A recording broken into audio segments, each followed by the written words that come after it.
And then, okay, that looks all right. Maybe I can, I'll send the link. Now I'll put that link on there. People don't need to be listening yet anyway, do they? How do I fucking edit the post? Top. Huh?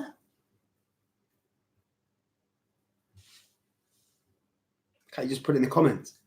Yeah. Just do that, innit?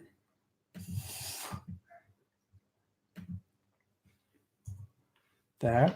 We need to get Chris to view it and see if you can actually hear it, like, or get it on our phone just to test, and then I'll set the record. What's it on? The thing. I just sent the link on that thing, so click on that and we should be good. Oh man, I look like a right scrappy. Hey, fucking same as me. I was like, mate, the worst bit is I got this morning, I was like, so go and get my haircut. I thought, fuck it, ain't gonna matter, is it? Oh mate, I'm gonna do a live one. I was like, alright. No, you've got A3 cap Page on. isn't available.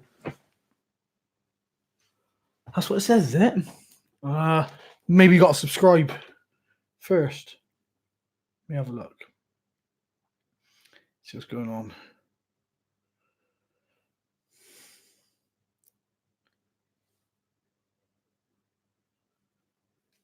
You post.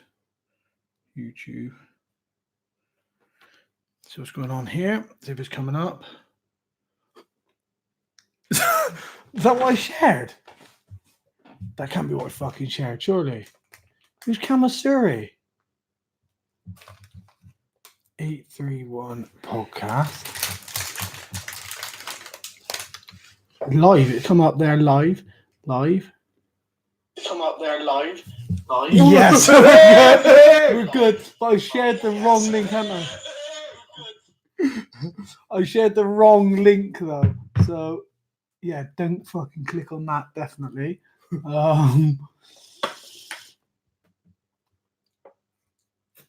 That's what we want, isn't it? Copy. That's what we want. Home. Yeah, that's what we want there. Copy. Share that one on there.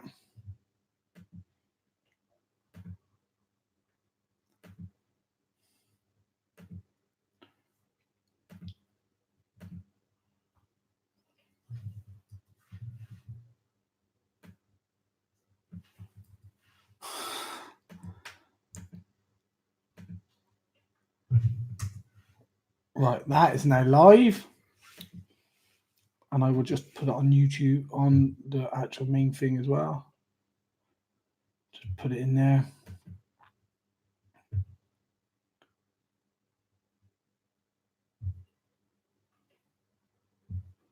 Boom. Right, okay. So now we are on Chrome. That one I need up. I need to minimize it. Can't see that because of the bit. Minimize that. There we go. That's perfect. No one's watching yet anyway. Thank God for that. I've been picking my nose for the last 3 minutes. Right, I'm ready. If you're ready, make the start. And then people just do want to join in. My phone's on silent. I'm all good. Someone just subscribed on the Facebook channel. Right. Okay, so Ben, thanks for joining me, mate. Thanks very much. How is it? Fantastic. All the better for doing a live thing. Yeah, so this is our, if you're listening on audio, this is the first, we're live streaming to YouTube now as we do this. And so Ben came on the podcast and he walked through my door. I was like, guess what? We're going live on YouTube video. I was shave and then just sort of sprang it on him. So, but hey, what are you going to? Well, then, mate, you've got to... Someone's got to be the first. Mate, if all the people you could have had, you pick this chap, get a fucking head on him. Like.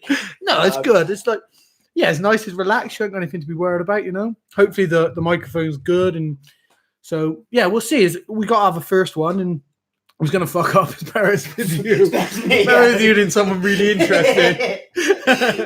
So, how's things? What's been going on? Very good. Well, this morning was basically, 2 hours of WWE wrestling. Oh, yeah? Yeah, obviously, yeah. So we have the kids in, don't we? So we have the kids in the gym. And sometimes they're good as gold and sometimes they're bonkers. Yeah. So when they're bonkers, if they want to put John Cena on and go mad, do it. Just allow them to. I'm happy. It's one of them. It's one of them. It's like try and get as much as you know. Look at this. This is what happened. Delivery. I've got a parcel delivery. Come on in a minute. Come and say hello, mate. Come and say hello. We're doing a live YouTube broadcast. Come and stick your head in. Cheers, mate. And I think that's the first Amazon delivery I've ever been at home for. Yeah. So you were saying about the kids. You had the kids in. Yes. What's that? The deal with that? Is it like a school thing or? Yeah, I think they're like a privately funded school. So it's the sort of the naughty kids and the kids that obviously don't get on in the education system that we all grew up in. I mean, they're good as gold. They're like us. They just don't want to be fucking reprobates. They don't want to be told what to do by anyone. Yeah. So. But I mean, the education system's the problem more so than the kids, right? I mean, I don't know what your take is on it, but for me, like I'm sort of massively against the curriculum-based education system that we have in the UK. Well, and a wider field as well, but the UK predominantly, because I don't feel that you can take a class of 30 kids and teach them all the same subject the same way. No. In the same way that you can once you teach something like BJJ, MMA, etc. I think you understand a bit more how people learn in the learning processes. And when you do that, you look in a group of, say, 10, and you think, this is mad. We've got 3 different learning processes all going on here. Yeah. How are we meant to do this with 30 kids with underdeveloped brains? Yeah, exactly that. I mean, obviously, my missus is a teacher, isn't she? So she's like, what's she? FS1 or whatever that is. So, 4 or 5. But, like, she'll come home and tell me stories of what they're up to. And I think, fucking hell, like, surely that's not the way to do it, is it? Do you know what I mean? Like, but it's one of them. She follows the same system as everyone else. She's obviously really good. She's really good at the job. But when she comes back, she's forever talking about how the Swedes do it and the Norwegians and stuff. Yeah. Loves like play-based learning. Like that's the sort of stuff they do. I think the Danish have got really figured out. Even in they've got a lot of communal living and stuff going on at the moment as well. The Danes, so that's quite cool. But I just think like these kids are kids. They're underdeveloped, and we send them to school to play and to learn a little bit. That's all very well, you know. Yeah. But as soon as you give it a structured curriculum and tell some kids that they're underachieving because they're not performing well at this subject, which is taught by one person who learned one way, then learned how to teach one way. I think it's just so. I think you set kids up for a shit start in adulthood by doing that, by telling them you don't learn very well. You're in this group for this. Instead of reassessing the whole learning process and then the examination process. No, let's just tell kids they're underachieving. Exactly that. I mean, the way I look at it is, it's not what a kid wants to learn; it's what you want to teach. So if you teach shit, they're going to learn shit. Like, does that make sense? It's I don't know. Like, I think if someone's like a mechanic, you see some people and they're like, fucking, all they want to do is get in the cars. Like someone like Lewis Hamilton, all he wants to do is race. Well, fucking, let's teach him from that. Does that make sense? Exactly. Like, if you're going to teach a guy maths and he's interested in racing, teach him math based around racing, something that he can apply and something that he can relate to. Exactly. In the same way that, you know, like, how many people do you know are using algebra or algebraic equations outside of the classroom or in that environment? And no one. And surely you can, within a couple of years of working with kids, you can see this guy's going to be a teacher or this guy's going to be a son. That maybe algebraic equations don't suit this guy. Let's put him. He might still need it for some sort of exam, but I think exams are a flawed way of assessing kids. I think what you need to do is take their learning process. Exams are flawed all over the shop, no matter whether they're kids or adults or whatever. Like, I think it's horseshit. Yeah, I think it's honestly horseshit. Like, and it's not like I think it should be assessments throughout their learning process. 100%. Lots of different teachers, lots of group learning, everybody would like there to be more individual one-on-one stuff, but it's underfunded. Teaching's underfunded. Yeah. But I think the more you have a curriculum-based education system and kids are failing in that system, then you're telling teachers that there's no funding because you're failing at the system that is a failing system. You're screwed. Who's coming through? Who wants to commit themselves to a job this thankless, you know? Yeah. It's like it's performance related pay as well. Like it's a weird thing with that. Do you know what I mean? Like, if I do something, it's for me. Does that make sense? Like, if I built a wall, I fucking built that wall. I'm getting paid for that wall.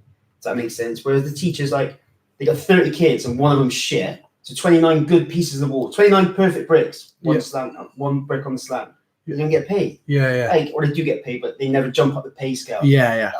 I get bent out with stuff like that about like who sets it, like who sets the actual government guidelines, or like I want to know, like, have they been like a head teacher? Yeah, so 50 years. Yeah, you don't want to know the governing body. You want to know the individuals. Exactly. Who sat on the board. And maybe we could find that out if we dug deeper and we had a massive interest. But I think if we've got a system that's massively failing, and it is, because we've got less and less kids are achieving what they should be, more and more schools are becoming underfunded. If we're in that situation, something's going wrong. Let's fucking fix it. Let's have a look. Let's dig deeper and blame the teacher. Yeah. And let's say, hang on, let's reassess this. Because like my brother never went to school after year 7, really. He got bullied in year 7 and then never went back to school really from there. And hasn't got any formal education whatsoever. He's business partner with me, been a builder for 17 years. He will walk into this room here now and like we'll be going to quote a job. He'll walk into a room like this and they'll say, I want this. He said, you can't, because if you do this, this will be 4.3 meters out that way, which means by the time the lintel comes in, it's got a load bearing of this. And you won't be able, and I'm like, how the fuck? Like, some people got the brain for that. Yeah, he just visualized everything. Walked in, boom, visualized it, saw it, knew that the calculations wouldn't work for that weight of steel. And then I'm like, in school, you were an underachiever, bum, you got fails. To label someone that, but then they go on to be earning 38 grand a year, owning their own business. Exactly. It's like they almost get told not to do it as well. Like when I was in school, they're like, well, what do you want to do? I was like, I want to go to America and I want to coach. I want to coach football. Yeah. Like, but that's not a real job. Like, fucking hang on a minute. Like, go and tell someone that, like, tell Wayne Rooney. America's not a place you go and play football. Fuck off, mate. He's on like £500,000 a year. Yeah. Do you know? And I think it's not. I think a lot of the stuff we do at school is not.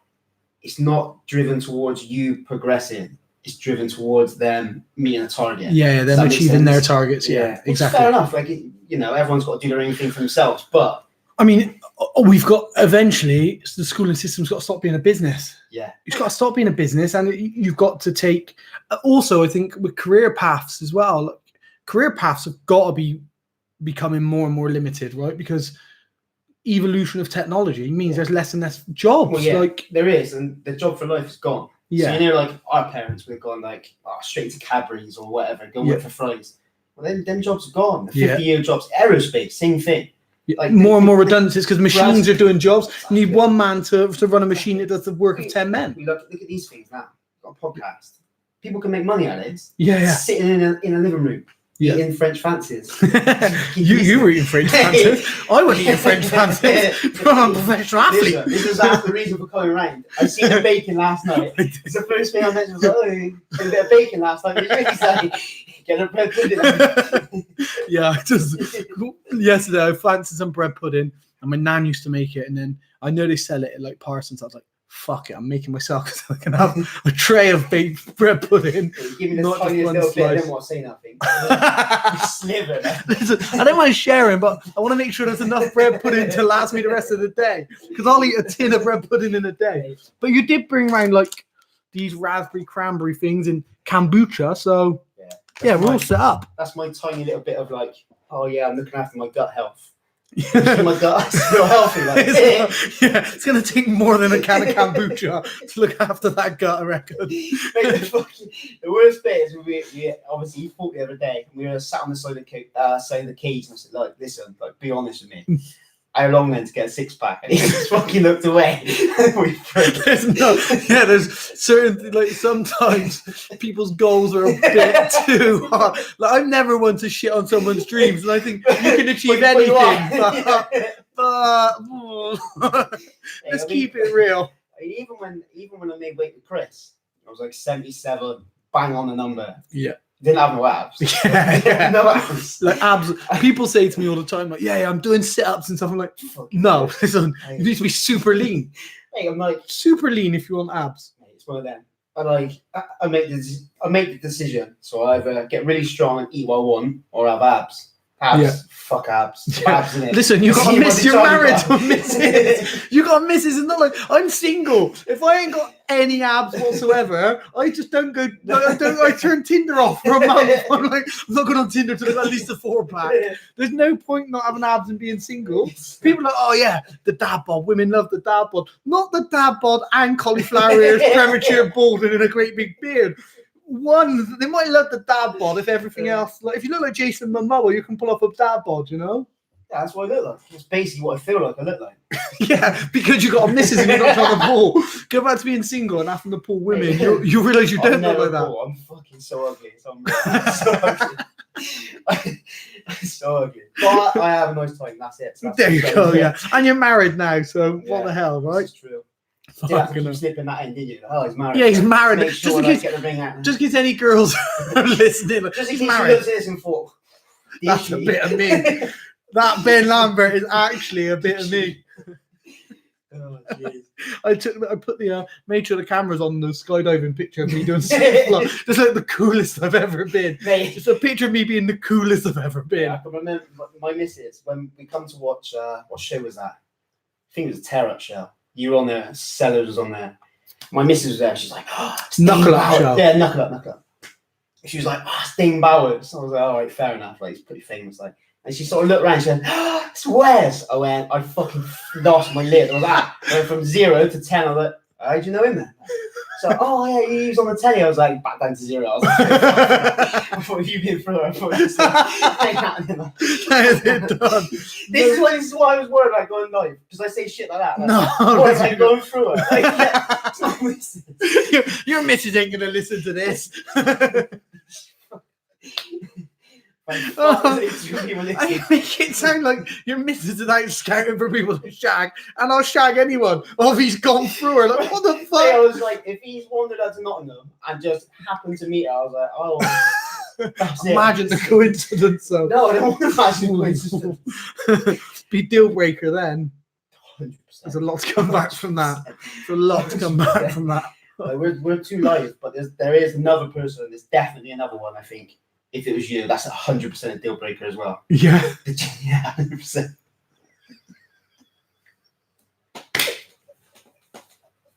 Hey, you got a family here. This podcast took a turn. It took a turn really quickly. Spiraled out of control. Tell me about this bird then. About what? Birds. Oh, the eagle. Yeah. Yeah, that's the first time you saw it, right? Yeah. Yeah. So I just took Ben out then, and he met the one of the golden eagles, the male. Yeah, it's just like now that you've seen it, like I can't explain. Like people see it and they're like, "Wow, man, a golden eagle, they're massive." And I can see what you do, but it's not the fact that it's a really big, angry, cool-looking bird. It's a lot of work, a lot of effort goes into fly it to hunt it. And then it's just the connection, the bond, the passion, you know. It's just sounds bad. What stops it flying off? It's an aviary. No, when you're out and about. Food association. Yeah. So sounds like me. The reason I got you here, basically. Yeah, French Francis and bread pudding. No, so it's all food association. So you bring its weight down and you get to a weight where it will come back to you, fly back to you. Of course, then you do something which is called manning, which is basically, they call it taming, but you can't ever really tame them. Yeah. But it's like, for want of a better explanation, taming the bird. Yeah. So it's called manning. And then once they're manned to the point they don't mind you handling them and you can approach them, they don't try and fly away from you, etc., then you get them to come to you. So you go out and you call them, get them to jump a little bit for food. Yeah. So you bring their weight down to their appetite exceeds their fear. Yeah. So they'll jump to your fist for food. Then you extend that length then from being a jump to then being 2 or 3 wing beats. Mm-hmm. From being 2 or 3 wing beats, you go to like 3 meters, 4 meters. And then from there, you can almost sort of like double up everything then. So then you're going, the progression from 3 meters to maybe 100 meters might be 2 days, as with a progression from eating on your fist to jumping 3 meters might have been 2 weeks, you know? Yeah. So once you've got that appetite fear ratio sorted, they're quite responsive because they're predatory, you know, they work on appetite. So as soon as you got the appetite down and the bird's responding how you want it to, you then play with it and adjust it so that you want the recall to be instant. As soon as you know you can't even walk 100 meters anymore because it's already flying towards you, then you can let it off the line, off the clearance, and you can go a bit further. And then that's when, if it's going to fuck off, like sometimes they'll fly past you, they'll go in a tree. Yeah. But the moment you can recall it out of a high tree and it'll come back to your glove and land on your glove, then you're sort of, oh, well, I can recall it from a post. I can recall it from the floor. I can recall it from a high tree. It's not trying to fly away. It's not distracted. It's focused on me. So then you start introducing hunting. Yeah. And then you have to play the appetite again, because you might have an appetite to respond for food, but an appetite to chase his own food and kill it might need a little bit more tweaking. Yeah. So it's all very much done on weight. Well, we'll say weight because we're talking layman's terms, but if I was doing a podcast about falconry, I'd expand on that because I have a different way of thinking about the process of training birds now. But so it's all done on weight and appetite. And as soon as it's responding, then being an experienced falconer, you gauge how it responds in each situation to know if it's ready to hunt, if it's ready just to recall. So how heavy is that bird? Hunting weight about £8.6. Yeah. Well, between £8.2 and £8.6, now about £10. So what would they be like if you, obviously that's as tame as you're going to get, but if it was out and about wild, like how heavy would it be? Roughly. So it's hard because there's not a lot known about taking passage golden eagles in the UK. Passage is when they're an older bird and you capture them and you train them. So I reckon it would probably be flying a lot heavier because it wouldn't allow itself to get its appetite down as low as we have to take it. So it would probably say between about the same sort of weight as that hunting, 8.6 to £9, because he's what's called an imprint. He's never seen his parents. He's always been raised by humans. So basically he thinks that I'm the same as him. Yeah. So it responds in like a mutual relationship. It means you can extract semen from them by AI. They're like, it's not as you. There's no like. There's no. Listen, you can't porn. There's no porn videos of it or anything. You know, there's no wanking off a golden eagle. If it makes money, I'm up for it. On the face as well. Yeah, so you can like. They'll give you semen, they'll donate semen, and then you can have a female, you inseminate her. But if you were to put it in with another bird of prey, try and kill it, because it doesn't know that it's the same. Right. So, you sort of fuck their brains up a little bit. It's called imprinted. You sort of fuck their brains up a little bit. So in the wild, I would say probably about the same sort of hunting weight as him, maybe a little bit higher. That's not because they're, say, fitter or stronger. It's just they won't let their appetite get as low. Yeah. Also, they won't kill as much. So if I go out and fly my eagle, I would go out every day hunting. Right. A wild golden eagle won't hunt every day. If it eats a big portion or it kills something, let's say it kills a deer or a fox, it will go back to that kill the next day. Yeah. And then if there's still some left the next day, it'll go back again rather than go killing. Do they get other birds come across? So it's like if like me and you were golden eagles, you killed him over there, would I bother to come out that tree and come and get it? Yeah. So it's quite territorial. So golden eagles are quite territorial. They have a vast territory that they sort of theirs, like scavengers, you know? I mean. Yeah. So, but like ravens will come and eat off of it. But also other golden eagles, if they're passing, would come down and they'd eat off it. Yeah. But you generally there's only like 2 or 3 golden eagles in like 100-mile territory because it's too dense. Otherwise, they realize, hang on, there's already a pair of golden eagles here. We're going to be competing for food. I'm not going to be able to raise kids there. Yeah. So they'll disperse and go a little bit wider because they don't. No golden eagles flying around thinking, fuck you, I'm going to take this bit of land off of them. Yeah. It's flying around thinking, I don't want to see anyone. I want to be left alone and I want to kill things, eat and have sex. So where are they from? Like, where are they? They're the golden eagle's the most diverse eagle species in the world. So they appear on every continent except Australia and I think Antarctica. But that's a bit of a myth. There's another eagle that exists in Australia called the Verreaux's eagle, the black eagle, and it's basically a golden eagle, but it's got black feathers. Right. So it's a subspecies almost, but it's not considered a subspecies. But there's no golden eagle in Australia, and there's no golden eagle in Antarctica. Every other continent has golden eagles. Now, he's from Austria. He was bred by a guy called Josef Hiebler. He's considered maybe like the leading authority on golden eagles in Europe. Right. He's half Daphnaea, which is a Russian variety of golden eagle, and they are the biggest, the largest, like most spectacular looking golden eagles, you know. So his dad's pure Daphnaea.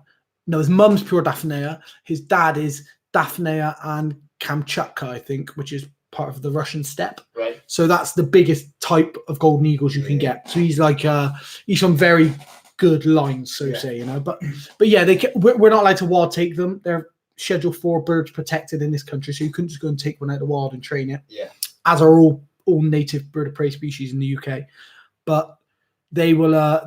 They're in Russia. They're in Asia, but then you've got all different species. Yeah. So in Japan and Asia, they've got what's called Aquila crisatus, is the Latin name of the golden eagle. So you have Aquila crisatus japonica, which is like the Japanese Asian variety. They're really small. Yeah. And then you have Aquila crisatus daphnea, which is the really big one. There's like a lot of them. There's like a load of subspecies, basically, and that depicts where they're from. So, yeah, they're the most diverse of all the eagle species. I am interested. Like, when we were kids, like my dad would take us to all like the bird shows and go see the owls and the golden eagles. And we seen one. I can remember seeing one. Going, fucking hell, that's a big bird. Yeah. Like imagine you're a little kid then, like big glass and stuff. I was like, Jesus Christ. Yeah. And ever since then, obviously, when Chris was saying, "Oh, where's got a big bird?" I was like, "Yeah, let's go around and have a little look." Like, yeah, it's fucking big. I can't believe that's the first time you saw it. Like, it's good because like this year you can you come out hunting. You know, you'll get to come out hunting with me come September, etc. You know, we'll go out hunting and you'll get to experience firsthand what it's like to go out and fly the bird. Yeah, like you can hunt it, you can hold it on your arm, recall it to your arm and stuff like that. You know. So what it like? I know it sounds daft. Does it know the glove, or does it know? Or does it know, like, if we went out and I set it up, would it come back to the glove? Or what you do is, so the way that you hunt an eagle, I hunt my eagles something called out of the hood. Right. So it's got a hood on all the time, it can't see. And then if I kick a hare up or a fox runs out of the hedge and it's running the right direction, I can take the hood off and it will chase the fox. As soon as the hood's come off and it sees it, it will chase the fox. But if say we're walking in some hilly ground and the fox runs uphill, there's no way my bird can catch that. Because a fox will run uphill faster than a bird will fly uphill. Okay. So there's no point taking the hood off. The bird's still going to try and catch it, even though it can't get it. It's going to get tired, frustrated, and you might walk 3 foot further and another fox runs. So you keep the hood on. So what you do is you fly it, it chases, it misses, lands on the ground, let's say, and then you just recall it back to your glove. Hey, call it. Now, what the bird does, the bird is associated the falconer and the call with food. So it's going to recall. Now, what you can get with golden eagles is it will probably recall straight to you, but it can behave a little bit weird on your glove because it'll look at you and they know it's not you, you know. It could be a bit aggressive, or it can be like, you know, it could grab the food and then try and get away from you. It's hang on, something's not right here, you know. Like it could literally be that you've got a red hat on and I never hunt with a red hat. It notices that that's different. And it's like, hang on a minute, what is this? I don't want any part of this. So yeah, they can be a bit weird like that, but in the end, it just responds to food. So that's how I could sell that bird to another falconer and he'd be able to fly it because it knows the drill of being trained for food. And once it's out hunting, it just goes straight into the process, basically. It's a big business, isn't it? Like resale it, like resell birds? Like that depends. So the Arabs are massively into it. Yeah, so when I bought my dog, the guy was sort of breeding peregrine falcons, not if you're allowed to or whatever. Where is it from? Up by Nottingham, Okay. But fuck me, it was like some big money. So I've been I've been at a friend who breeds peregrines, gyr peregrines. The Arabs are really into gyr peregrines now, which is a hybrid between a gyr falcon and a peregrine falcon. Because in the UAE and stuff, they have falcon racing, right? And they will fly at Hubaru, which is a big bird out there. So it's a massive thing. They'll literally drive like 4 7-ton trucks out to the desert, set up a camp, and then have big hunting exhibitions. So I've been at a breeder's house before, and Arabs turned up with 2 massive lorries, stopped, come in, had a look at some birds. I've had to go and catch birds from. He's looked at it, measured the wings and measured the weight and looked at the beak formation, looked at the color. Color was a big selling factor. And then he's like, okay, now we eat. And then one of the sides of the lorries comes down. It's a full catered wagon. We sit down, we eat. They've brought out like goat. It was like where was this? A friend's house who breeds birds of prey.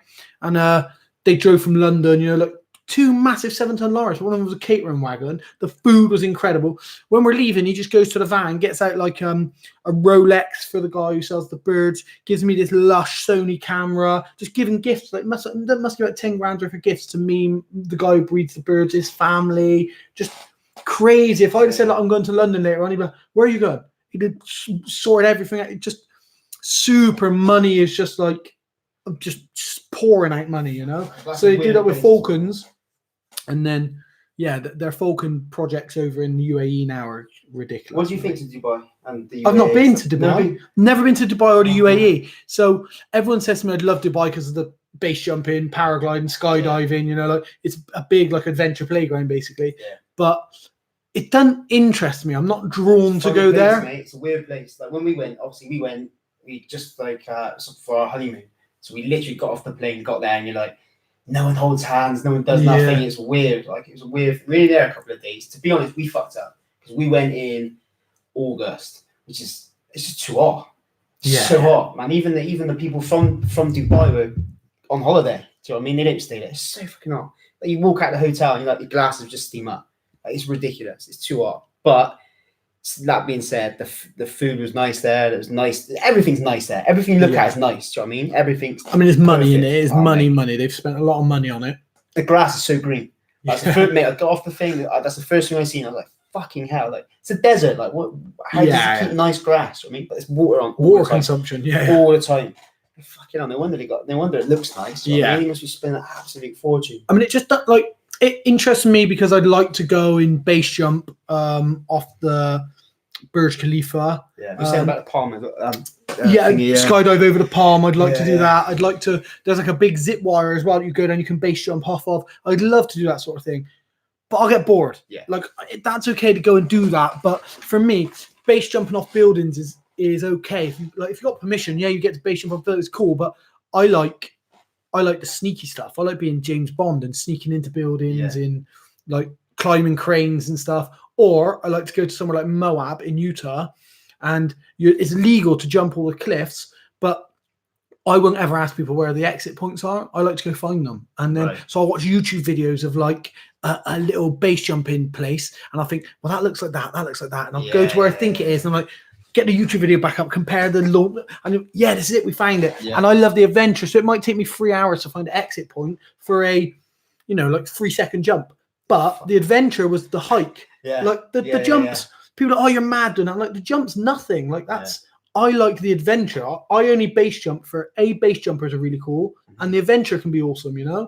When it comes to doing stuff like in Blackpool, there's a thing where you can jump off a crane in Blackpool. And it's organized, so it's legal. It's over one weekend. You just go and jump many jumps as you want off of this crane that they've erected. Now that's okay. It's a laugh with a group of buddies, but I'll get bored of that within 3 jumps. Like I like the adventure side of things. Yeah, I mean, suppose like fuck all to look at in Blackpool, over is there? No. Like, exactly. There, is there? No, there is like, nothing. As soon as you leave, as soon as you've jumped it, where else are you gonna go? Yeah, and you're not jumping for anything other than you can jump. Yeah, you can jump. Yeah. So. Fuck that. You always say, I'll take you up on a tandem with you. Fuck that. Yeah, I'll take you paragliding. You'll love it, I reckon. I'm scared of heights, isn't I? Yeah, but I was scared of heights. Well, I'm scared that's why you would base jump. I'm scared of everything. I'm scared of live video broadcasts. I'm scared of heavy. That's the 2 things you don't want to be when you're fucking in the air, isn't it? You know what I'm saying? But it's a weird thing. It does interest me a bit of it. I do think you should just do it. You should do it. You should do it. Yeah, and everyone says that you should do it, but I think everyone should skydive just because it's the most extreme that you can go to. As in, you can't go 15,000 feet under the sea. Yeah, but you can go 15,000 foot in the air. Mm-hmm. So, in my opinion, you should push yourself to as far as you can. And listen, people don't die skydiving now. Like if people die skydiving, it's human error. Yeah. So you go to a reputable place with a good tandem instructor, you're going to be fine. Human error kills people in skydiving. I don't recommend you base jump. I don't recommend anybody base jumps. But I think if you can live your life not base jumping, don't base jump. Why do it? Why do I do it? Why does anyone do it? That's a hard one to answer. Like it gives so many people. Like why do people get in a cage get punched in the face? Yeah. Do you know what I mean? Like I base jump because base jumpers are really cool. That's not why I first started base jumping. Like I've always been sort of scared of heights. In it, when I'm on something high, I want to jump off it. Yeah, so look, if I'm on top of a big building, I would literally find myself pulling myself away from the edge. Fucking, I nearly jumped then with no base rig on. Like, this is before I base jumped. Just would have urges to jump off really high stuff. So I knew I'd do it. So I started base jumping. I liked it because I like the adrenaline, so it was fun. Yeah. And then when I realized that I was traveling across America and then we'd see a big bridge, like the Auburn Bridge. Like, the Auburn Bridge, boom, pulled off the side of the road, drove, looked at it, pissing down around. I was like, I'm jumping. The lads are like, fuck it, let's do it. So we just jumped. Just everything becomes an exit point, or potential. I really liked that side of it, the adventure side of it.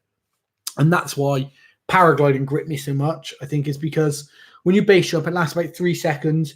Plus, then if you can put in the adventure side, it might be a couple of hours. Yeah. When I paraglide, you're actually paragliding. Sometimes I'm paragliding for 7 hours. I'll take off in, say, Gloucester, Leckhampton, fly to Weymouth, takes me 5 hours. Yeah. And all the time you're relying on the thermals. Yeah. So you get as high as you can on the thermal, glide, and then you've got to find another thermal, climb back up. So all the time thinking, fuck no, I'm only 300 feet off the ground. I'm done for. Jesus Christ, it's over it. Boop, boop, boop, boop, boop, boop. Find another thermal, climb all the way back up to cloud base again. Go on, glide. What's cloud base? What's that? Where the bottom of the clouds are. Right. The base of the cloud. So you never want to basically. fly through the clouds. Yeah, you can, but it just depends how the clouds are. Mm. We're looking for cumulus clouds, which are like the puffy, cotton woolly looking clouds. Yeah. We're looking for them. Underneath most of them, if you find ones with a curved grey bottom, that's usually a thermal sucking up hot air. Right. So under each cumulus is generally a thermal. So you try and edge towards the best looking cumulus. You climb up to the bottom of them. But once you get into the clouds, you can't see anything. You don't know if there's any other gliders around or, so you shouldn't really fly in cloud.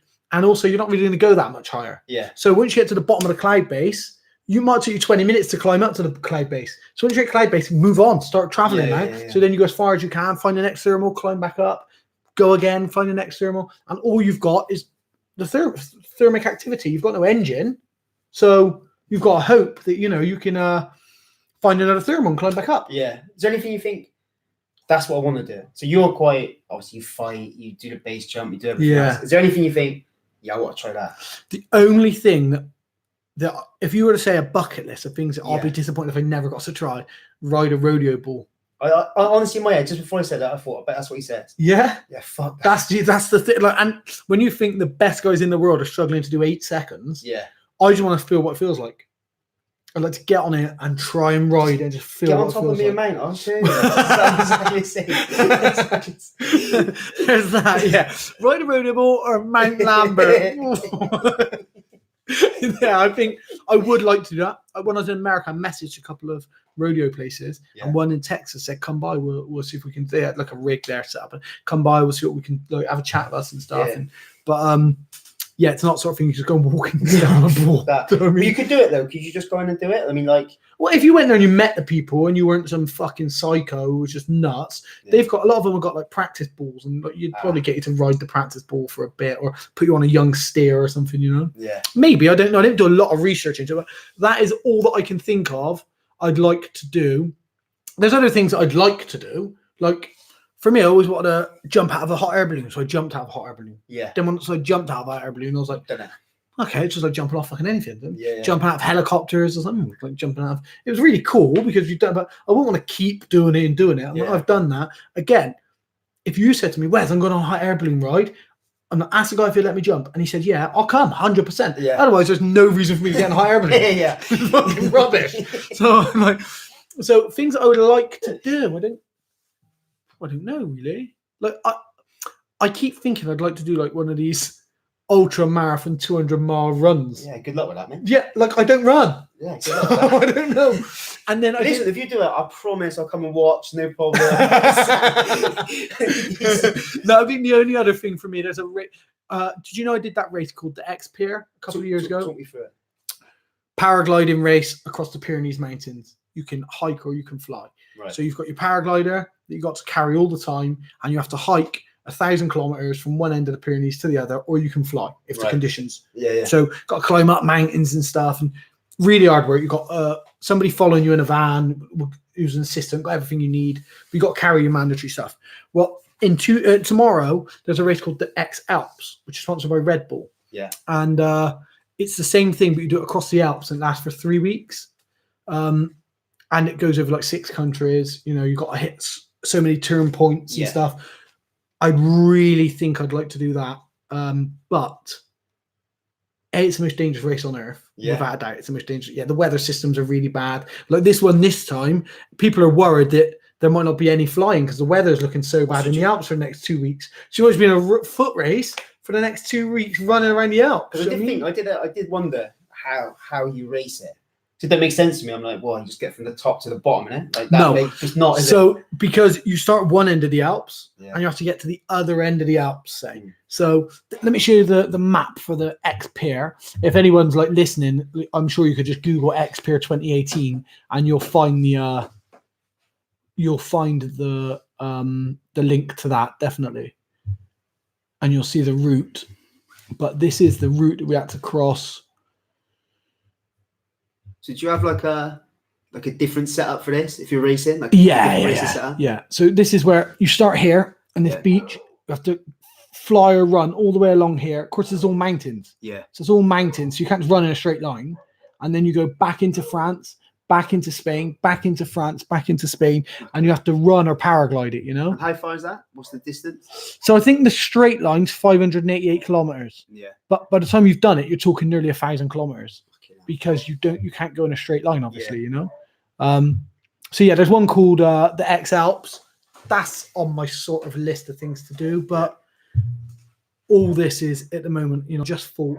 So realistically, I've got to stop doing things that I love. I got to stop doing things I love if I'm going to fight. Because, like Reedy was saying to me the other day, he's like, "You should be in UFC." He's like, "You're not," and I'm not disappointed because it's my fault. You know, maybe I wouldn't have made UFC, but I should have had 8 or 9 more fights than I've had because I shouldn't have been off paragliding, jumping off buildings and stuff. It's like you know, we've obviously you fight, and I've been around fighters for fucking years now, get on 10 years. Like the sacrifice. Sometimes I look at it and think that ain't fucking worth it. Yeah, exactly. Do you know what I mean? I can think that ain't worth it. Yeah, you know, you miss out on so much other shit. That's exactly it. Like. Even the lads, like our lads, you're like, they got families and bits and pieces like that, and they just don't fucking see them. I think it's such a selfish. Yeah. Do you know what I mean? And everyone gets into this, it's camp. Gets into this fucking 6-week thing of camp. It's like, it's a make-believe, isn't it? But it's so fucking, it's so intense. It's so selfish. That's the... It takes everything. And I always say, MMA will always take more from you than it'll give back. Yeah. Unless you're Conor McGregor. Do you know what I mean? Like, obviously, he's done all right of it, but I've obviously trained all over the world with some of the biggest camps, the biggest gyms in the world. Yeah. Seen guys who are training for UFC title fights, and I'm in their camp with them, helping them get ready. So I can say firsthand what these guys are putting in. Then you've got people like Nad. Yeah. All he does is train. Yeah. He trains to fight. He's an MMA fighter. He trains to fight. That's it. He's not got paragliding hobby. He don't go fishing. He's not doing, you know. And for me, people say like, "Oh, don't you ever think like if you'd have just put everything into it?" I'm like, I wouldn't have lasted. Yeah. There's no way I'd last in it. I think that's such a stupid thing to say when people say that. Like, oh, you should just put everything into it. Like, it's not one thing, is it? Yeah. I train for X amount of hours. I've got everything else around me the whole time. Same as all these dumb fucking. All these divvies that go, oh man, I'm kind of, it's not talking about myself now, but like kind of out of shape, and I'm like, fucking hell. And you're like, well, hang on a minute, mate. You train for 3 hours a week. Yeah. Like, look how many other hours are left in the week, you know? And I think with the MMA, sort of, you just get left the 3 hours. You do all the rest of the stuff around that. Do you know what I mean? You get 3 hours left for your outside life. I think it's such a short window. Sometimes I just think the juice can't be worth the squeeze. Do you know what I mean? That's the thing. I mean, for me, in certain cases, it has been, but then I can't turn down a great paragliding day just to go training. I can't do it. I just can't. And I can't. So I'm not of the thought that I'm going to live to 100 years old. I don't think that. I think I'm going to live to the end of today. Yeah. And even then, I think I'm pushing it. Do you know what I mean? Yeah. So I think I've got to the end of the day. So today, I want to do everything I can in that day. And do you honestly live that all the time? Like that's what I try to. Yeah, I try to. You know, like I get up some days, like I like work. I got to go to work, but it looks a really good paragliding day. Yeah. But I'm thinking, well, I'll get to go paragliding again. But also because I've already been paragliding. Yeah. I guess if I miss a day and I died today, I've done lots of paragliding. You know. But so sometimes I go to work because my brother's my business partner, so if I don't go to work, he suffers as well. Yeah. So I do things and I make sacrifices like that, but I generally live my life that there's no tomorrow. Like I can't I love MMA. I absolutely love MMA. But probably if I'd have got in the UFC 5 years ago, after 1 or 2 fights, I would have probably not really trained that much, even if I'd won, because I'd have probably wanted to go base jumping. Yeah. Do you know what I mean? I'd be like, I really want to do base jumping, really want to do base jumping. Just focus on your MMA career. Yeah, what if I don't get to go base jumping? Yeah. And then I'm fucked. You know what I mean? I can't, because even for this fight, the one coming up, I missed 5 or 6 really good paragliding days. I didn't do any stand-up comedy. Stopped writing everything. Didn't write because when I got home, if I'd had a good training session, I'd analyze the training session, or I'd watch videos and stuff. And I thought, no, you've got to get your head in fighting now. You're fighting. This, you can't go out and have a shit performance. There's no excuse. 4 years out, you've got to go back and you've got to fight.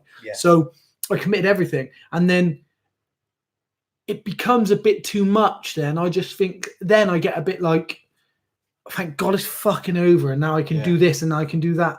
It's not a case of, right, a week's rest, get back on it, push for the next one. But we are though, yeah? It's, yeah. Susan Fisher's French fancies. Yeah, I don't really get like, I'm not like, oh, the next one. Like, I would like to have a fight in UFC.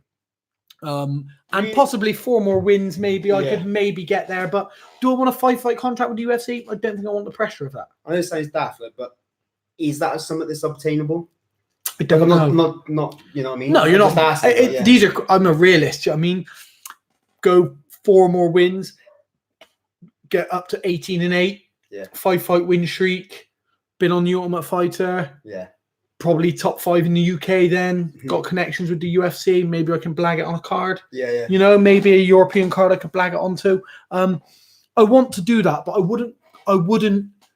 If I decide I'm never going to fight again, I wouldn't say that my career was a failure because I never got in the UFC. As where lots of people say, oh, I never made it to the top. I made it to the top because I've trained at Black House, American Top Team. I've trained all over some of the biggest gyms in the world. I could name a plethora. And I've trained with them, and I've trained with UFC fighters, and I've trained with World Series of Fighting guys. I've trained with Glory guys stood up. I've trained with Marcelo Garcia on the ground. And, you know, I've trained with some of the best guys in the world. I know my level. I'm not getting to demonstrate that in the cage or in the octagon for the UFC, but my career's not been a failure. I've been all over the world, and I've trained with the best guys in the world. I know my level.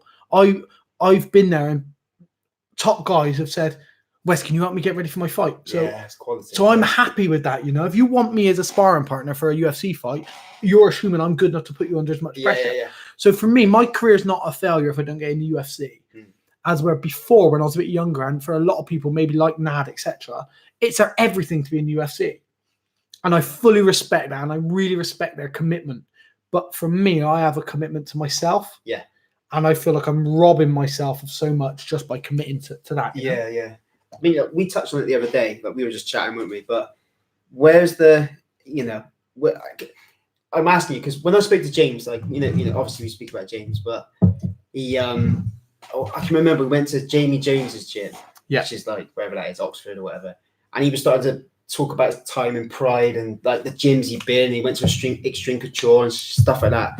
I was like, I wonder, like, where's the best place you've got? Where's the best place you've trained? Because I am interested. All I do is watch people train. Best's hard to quantify because then you have to take into account, are you looking for the best coaching? Are you looking for the best sparring partners? Are you looking for the best weather that allows you to... So it's hard to quantify. Where do you get the most? Best. Here's the next question, the follow-up. Where do you get the most out of it? Do you get the most out of sparring partners or get the most out of coaches?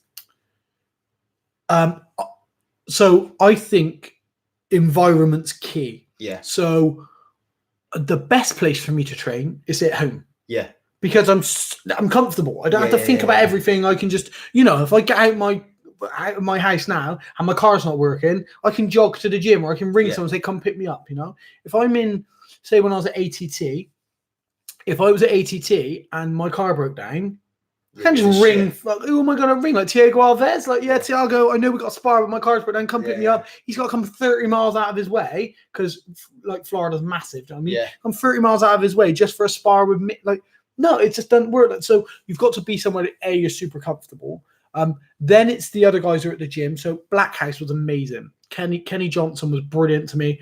But first day there, sparring, it's 30 to 40 killers. And, you know, people are hitting me with spinning elbows, spinning back kicks. And I know they're doing it since my first day there and they're trying to put it on me a bit, but brutal. So then 2 weeks later, we have another sparring session. It's brutal again. So for me, I was like, I don't need to fucking train like this. Like, it's good that they've welcomed me in and I'm part of their sparring. And the next minute, Ken is like, Wes, I'm going to put you with Jake Ellenberger because he's got a fight coming up. And James Montessori and Alan Juban, I'm going to put you all in a foursome. And then we're just going to do pressure sparring. I was like, yeah, cool, like brilliant. And, you know, I'm going in, I'm subbing a couple of them, and I won't say which out of them, but I'm subbing in a couple of them. Look how much you want to, though. I'm having good. Look at his face. No, I don't. And stand-up wise, you know, like James Montessori was fucking horrible stood up because he's got really taekwondo-y, like powerful guy, you know, big, strong, lightweight. But I sparred with them, amazing, and it was a great group, those four. I was like, this is fucking brilliant, you know. The coaching, then we had the next day we had a wrestling session with Kenny. The coaching was excellent. The next day was jiu-jitsu, and Luis Panza took it, and then 2 days later it's sparring. I'm doing my first round with Lyoto Machida. Like, amazing. It's great because you forget who these people are after a while. They're just sparring partners, but everyone's just such a good quality. But there was elements there where, like, is in fucking LA, which is a shit place to live. So I'm having to, like, I can't drive to the gym because I got to time the traffic perfectly if I do that. So then you got to set yourself up near the gym. So although that was amazing, it wasn't the best. And when I trained at Gracie Baja with the Gracies, amazing. But which Gracies? Who was there? Hickson was there for a bit. What's that like? But he's like God, isn't he? Yeah, like God. So I didn't even roll with him. But like, so I rolled with Babalu and a few other guys. This is like a few years ago. So I went and I did gi for the first few days, and I was like, listen, I fight MMA. I want to do no gi. Can I go with them guys? And then the guy looks at me, he's like, these guys? Like, yeah, like I fight MMA. Obviously I know that's Babalu, but if I could just jump in and he goes, hey man, go. I was like, yes.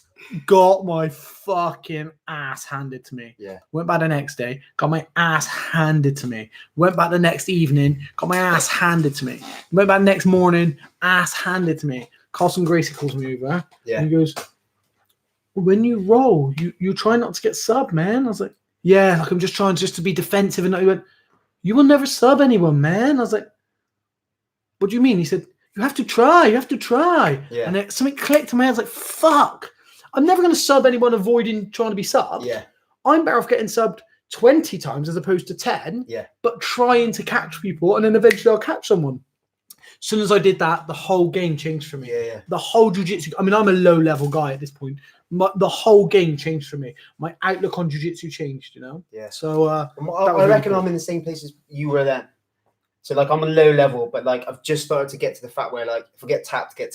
Fuck it. But I'm going to try lots. The moment you drop your ego, that white belt ego has to go, you know? I mean, I spent years trying not to get subbed by, like, Sellers, Tommy. I still get subbed, no matter what happens. But just sit there like a fucking really tight ball and not I'm never subbing anyone. Nothing. So that's the thing. Like, the more you try and sub people. So if I teach you an armbar and a triangle, and that's all I give you in your whole arsenal. I teach you an armbar, I teach you a triangle, and I don't teach you how to escape anything. I guarantee you still do what everyone does. Never try the armbar, never try the triangle, try not to get subbed. And it's like, I haven't taught you how to evade getting subbed. So you shouldn't be able to not get subbed. You should be getting subbed left and right because I haven't taught you any defense. I've only taught you 2 attacks. The reason I've taught you 2 attacks is I want you to attack. Now, all you're going to have to do, this might last 6 weeks, it might last 6 months.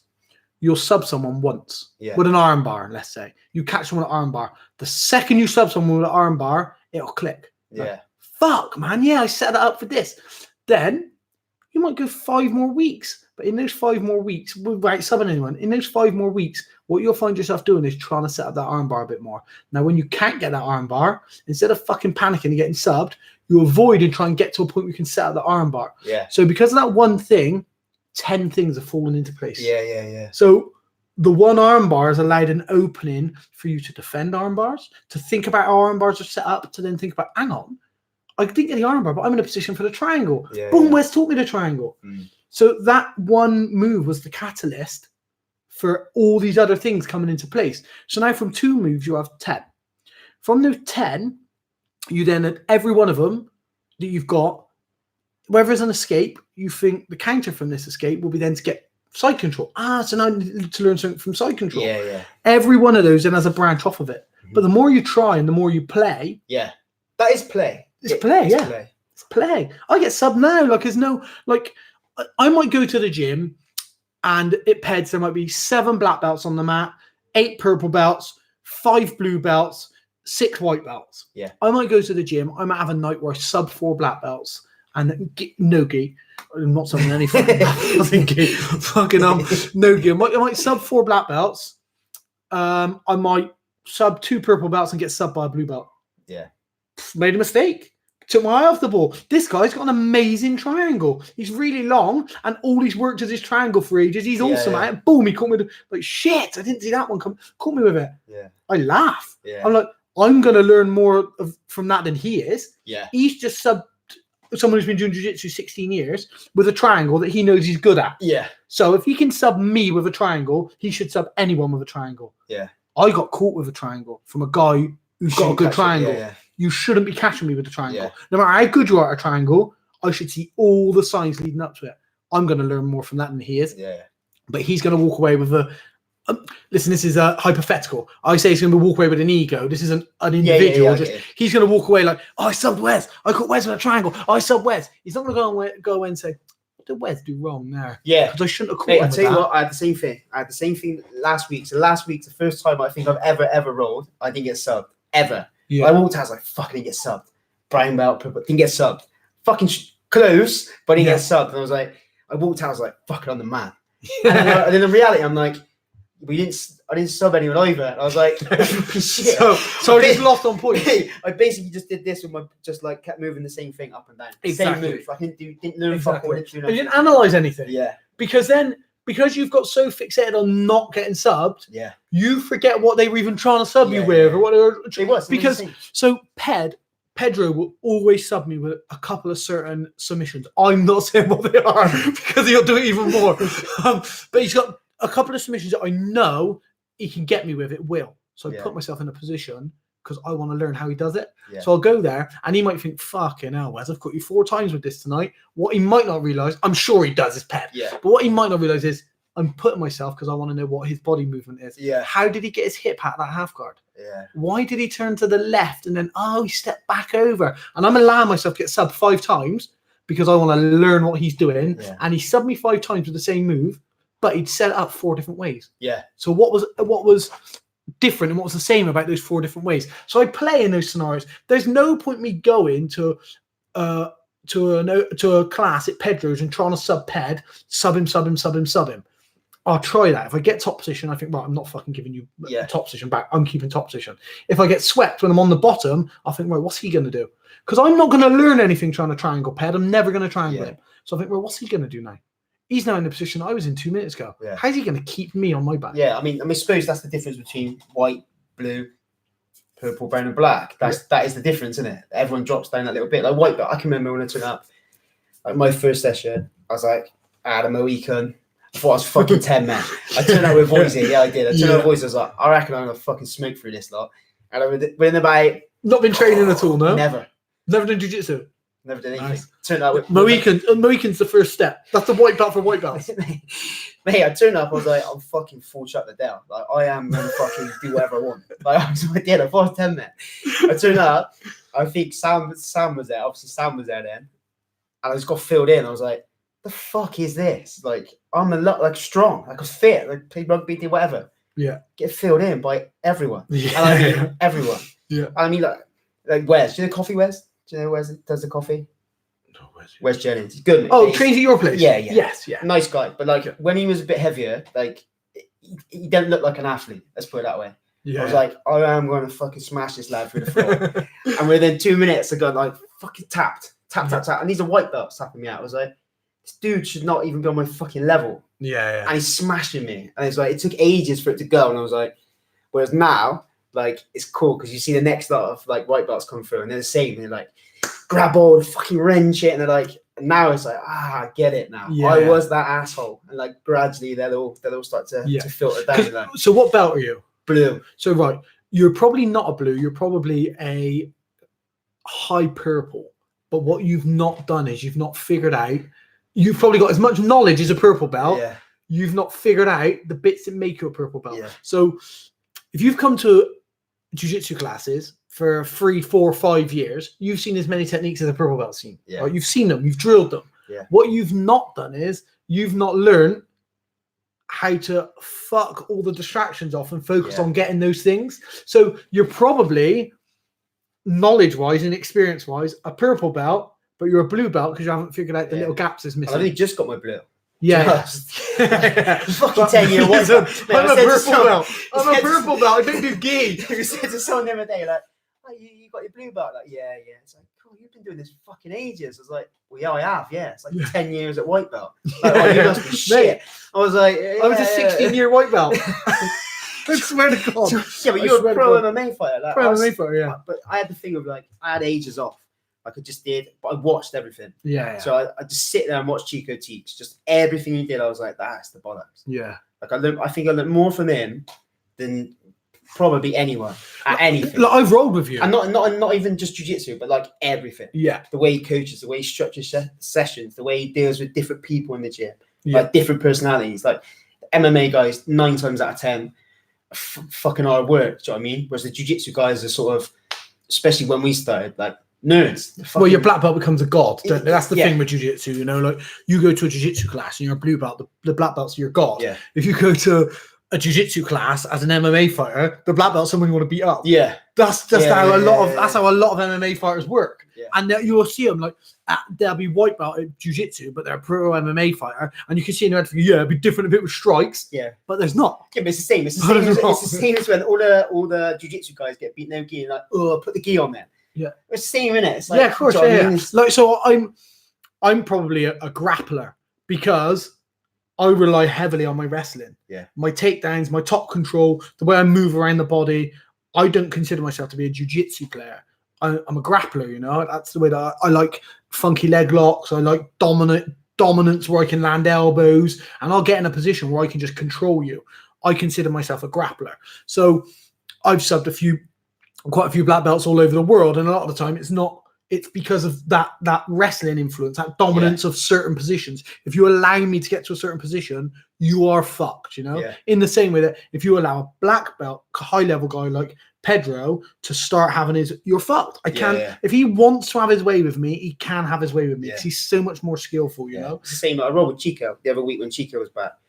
And it's like, it's not even rolling. I say I rolled with Chico. He leveled on top of me, and I squirmed around for 15 minutes thinking, fucking hell, I'll do this again. Like. and then when dished up his like private money, I was like, thanks ever so much. Like, nah, joking. Thanks for cleaning my mats with me. I was like, nah, joking. But like, do you know what I mean? Like, the level is fucking unbelievable. Like, some of these black belts, I know like obviously we know black belts, but there's a big difference between like world champion level black belts. Yeah.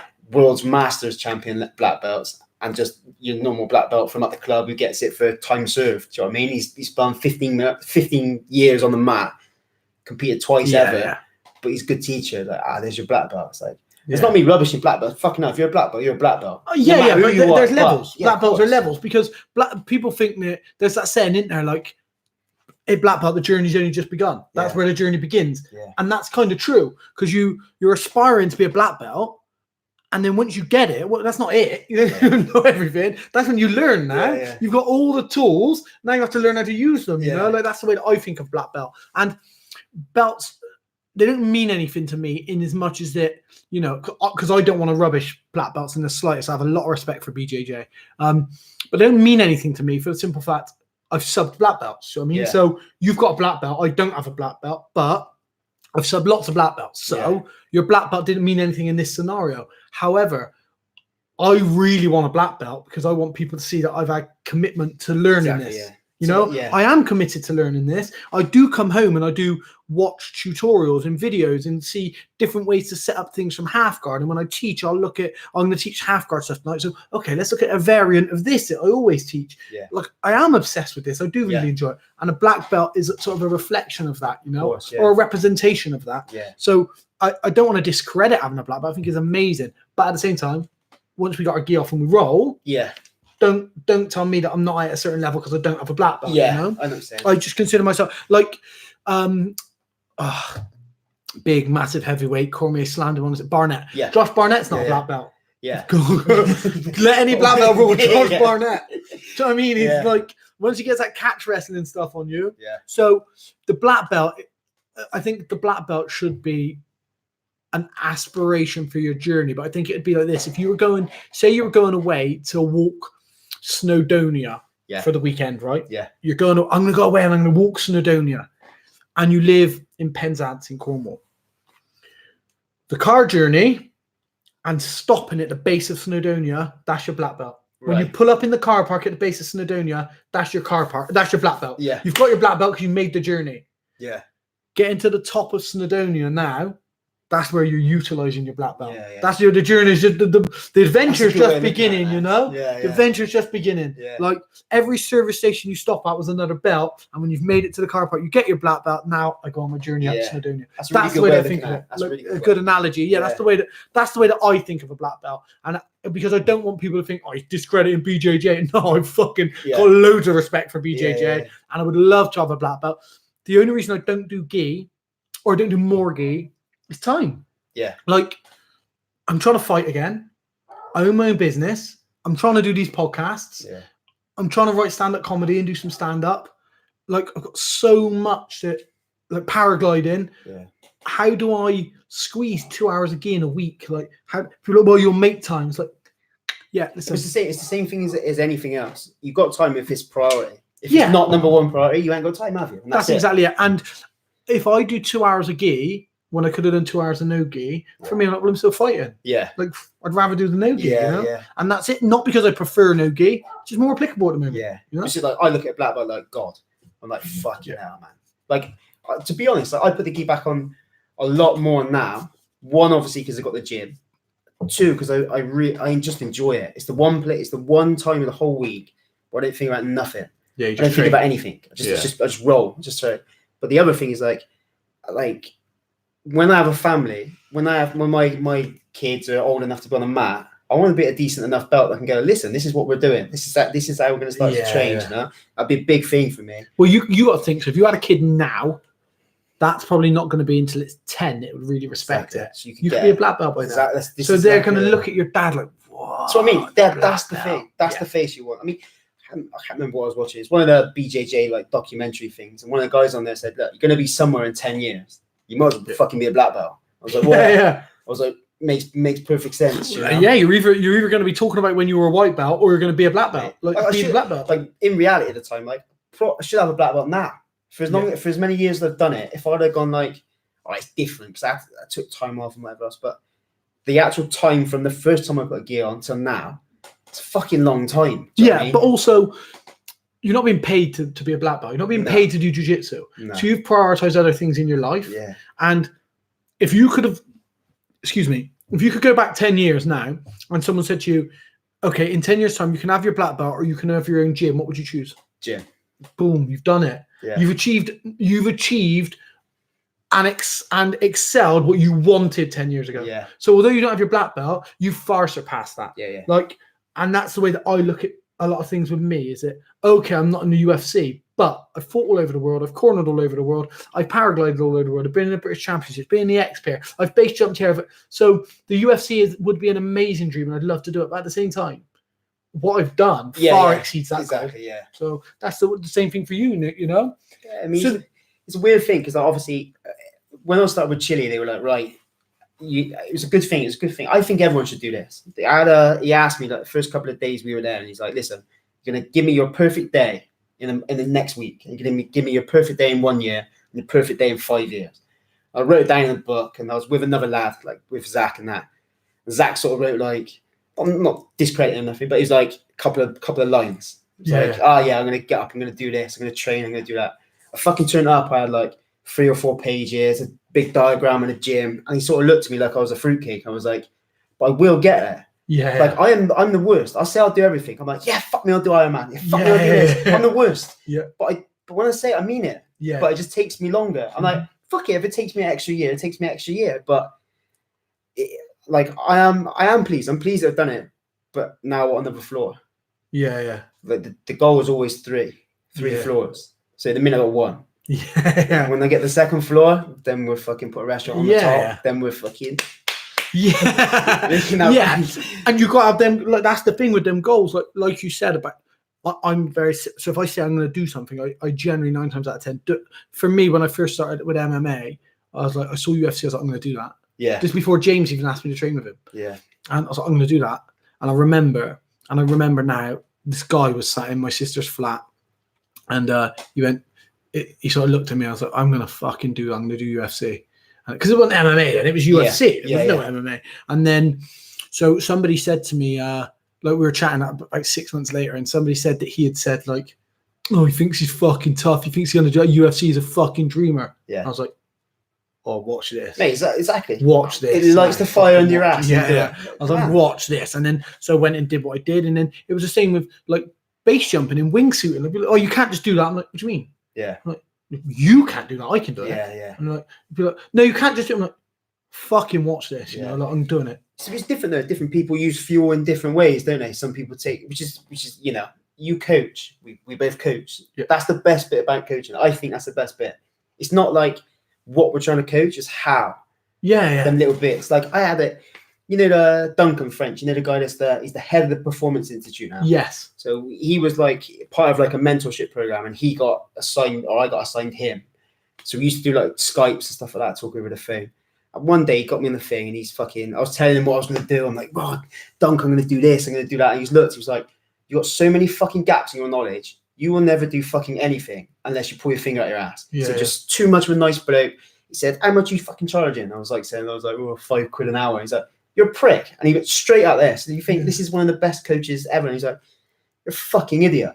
Like everyone's taking the piss out of you, and it's you that's going to be the loser. I was like, fuck, I got off. I ran my dad. I was like, fuck me. He's just giving me a right bollock hit. He's like, well, I thought he was helping you with your work. I was like, well, so did I. I was only asking him some no one's more shocked than me. I was trying to ask him something about adaptation. He fucking grilled me. But I was like, I wrote it down. I put it up on the wall, and I was like, fucking, he's right. He's the absolute pinnacle. Like, he's the top of the top now for, you know, sports performance in MMA. He's the absolute top. And that's what I needed. I was like, but he's seen that. So he'd listened to me for a couple of times and gone, either he's seen that, or he's just like, this kid's a fucking idiot. Like, it's one of these Skype calls. Fucking fell up and nosing me off. Like, but I needed it. I'm one of them. Like, I need the challenge. Like, if you challenge me to something, but you also have that respect for you have a respect for people who have achieved stuff or done stuff that you can look at them. I'm not using the word admiration, but you have a respect. You can look at them, you think, this guy's fucking done it. He's not talking shit. Exactly. Now, I think a lot of people don't have that respect, and they just want to challenge the authority. Now, for me, so that was my thing with the school. So that's exactly how I looked at school. Exactly, that was my issue as well. Yeah. So the challenge of authority. So people are telling me to do something. Like, what the fuck have you done? Yeah. You went to school, left school, and went back to school again. Yeah. Like, what the fuck have you done? You've been in school all your life. That's how I looked at teachers. That was my view of teachers. And now it's the same with everything I do. So when I go paragliding, like I've only been paragliding 5 years this year, and I've got about 1,250 hours. Generally, people do between 50 and 70 hours a year. I do about 275 to 300 hours a year because I just fucking get obsessed with stuff. Yeah. So, but when I would go paraglide, I can see I'd turn up on the hill, and there'd be like some of the top pilots, and I'd be like, where are you going? Like, I got 170k goals. Okay, can I have the goal, please? And you can tell them looking, oh, who's this fucking idiot? Thinks he's gonna fly as far as us. Yeah. There's no way on this earth I'm gonna put a 50-kilometer goal if you're putting 170. Yeah. Because I'm never going to fly 170 if I keep limiting myself to 50 kilometers. And that's not me saying I'm as good as you or I know what you know. That's me having so much respect for what you do. I'm looking at you and I'm thinking like, yeah, I fucking respect that. You think you can do 170k today. Somebody says 170k to be done. Yeah. I need to learn why I'm not doing it. Yeah. And I'll sit and I'll talk to people and I'll ask questions and I'll come back and be like, I bombed here. What did I do wrong that you did? I analyse their track logs and stuff. You're like me. You're a nose. Yeah, we are literally noses. Yeah. I'm obsessive about stuff. Yeah. As soon as I'm on something, I'm obsessive. And then I'm a nose. Like if you're the top paraglider pilot there, and I'm sat with you, you're gonna be fed up with me. Yeah. I'm gonna make you fucking sick of paragliding. I think that's the best way. Like I hate it. I have people fucking message sometimes like, oh, can we come and like intern and do the same sort of stuff you do? And like, yeah, come sweep up. oh no, I ain't coming to sweep up. Well, fuck you then. If you're not willing to just watch what we're doing and just listen and be in the place, just talk to me. Just if you're not going to come and sweep up, but we're going to have conversations and you're going to pick up a little bit, like fuck off. Like that's I just look at it like that's the way I started. Like when I started with Chile, I was with Sellers and he said that there's a lad just come down from Leicester Tigers. Like, mate, he's a good S&C coach. Get in there. If you want to get in there with an S&C coach, get in there. I was like, all right, fuck, I'm in. So I'll tell you how I got there first. So like, do you know Ollie Richardson? He's a guy's old boss. He was at Tigers. So I was watching a UFC. It's the Dan Hardy like behind the scenes thing, but it's one of his own like handheld cameras. Yeah. And I seen Ollie Richardson. I was like, fuck, this dude's got it all about him. He's at the best rugby club. He's with the best fighters. And you don't have to fucking get punched in the face if you don't want to. I was like, fucking, that's me. That is a bit of me. Sounds like the dream. I was like, I can be around all the best people, all the best athletes, which normally are the best lads. Do you know what I mean? Like, let's be real. So I was like, that's me. So anyway, so I was training with Sellers, and he's like, mate, this lad's down. I said, all right, I'll come down. So I rang Chile and said, look, can I come down and do a bit of training and that? He said, yeah, of course. Like, pay your money, train as everyone else. So yes, thanks. And I said, look, can you teach me? He said, no, I don't really teach. I said, that's fine. Like, can I just come down and watch you train James? So yeah, if you want, like, do whatever. I said, yeah, all right. So I come down and like watch James train for a bit and fucking hit stuff and pull sleds and stuff like that. I was like, fucking hell, this is it. This is the dream. This is the job you want. And then I said, like, was this outdoor stuff? No, it's all indoors. Okay. In where Chico's old gym was? It was on the ground floor. Core performance. Yeah, I know. Yeah. I was like, in the old nightclub bit. That's it. Yeah. I was like, yeah, I'm in. That's me. So I said to Chile, like, can I come? And he was sort of, no, we don't teach. And then eventually he said, yeah, all right, I'll do it. I said, sound. So I turned up and he wasn't there. I was like, fuck, he's not here. Come back. I rang him the next day. He's like, oh, mate, real sorry, like, whatever. So I turned up the next day and he was late. I was like, fuck, he don't want me here. He don't fucking want me here.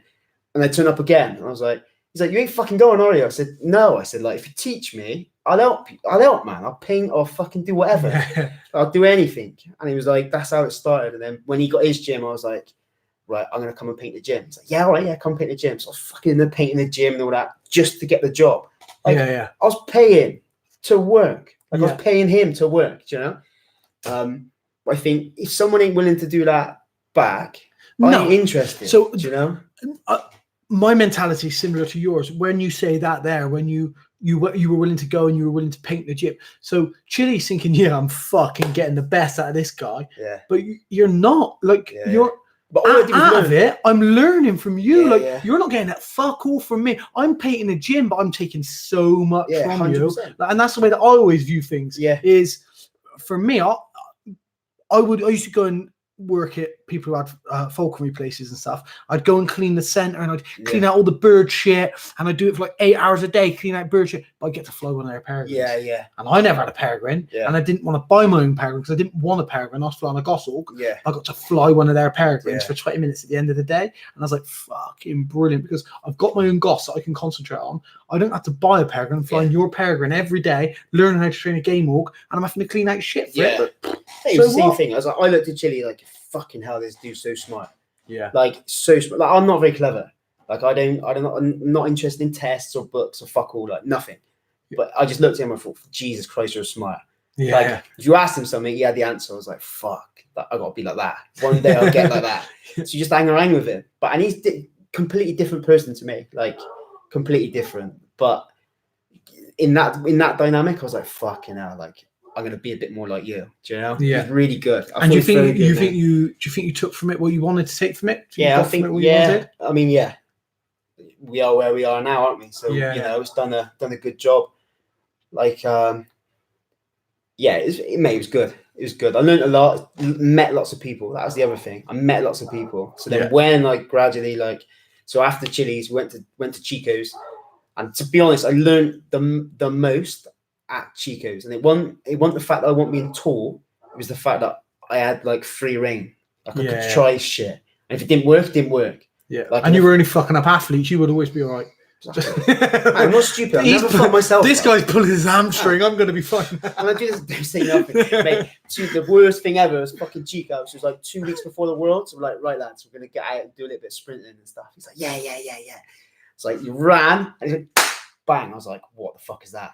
Hamstrings on the floor. He's my hamstring. I was like, I have fucking killed him 2 weeks before. Black belt. I was like, I fucked him. Like I've literally fucked him. Or Europeans, I think it was Europeans. But he's still, man. Do you still compete? Yeah, he competed. I think he won it. Fuck, man. Took full credit for his S&C. Like, he's real fit. You had a lot of hamstring tension. I cured that.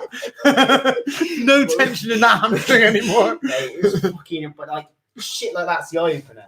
Like I was like, fuck, like 2 weeks out. Probably shouldn't have been doing that. Yeah. Bear in mind, we've been doing it for weeks and weeks and weeks, and he was just starting to peak. I was like, fuck, we're there. Like, this is it. And then he goes, and you're like, Yeah. And was it that I pushed a bit too far, or was it that I didn't give him enough rest, or was it that he was trying to race somebody else, or was it just pure? But was he not telling you about something wrong with his leg? Was he not?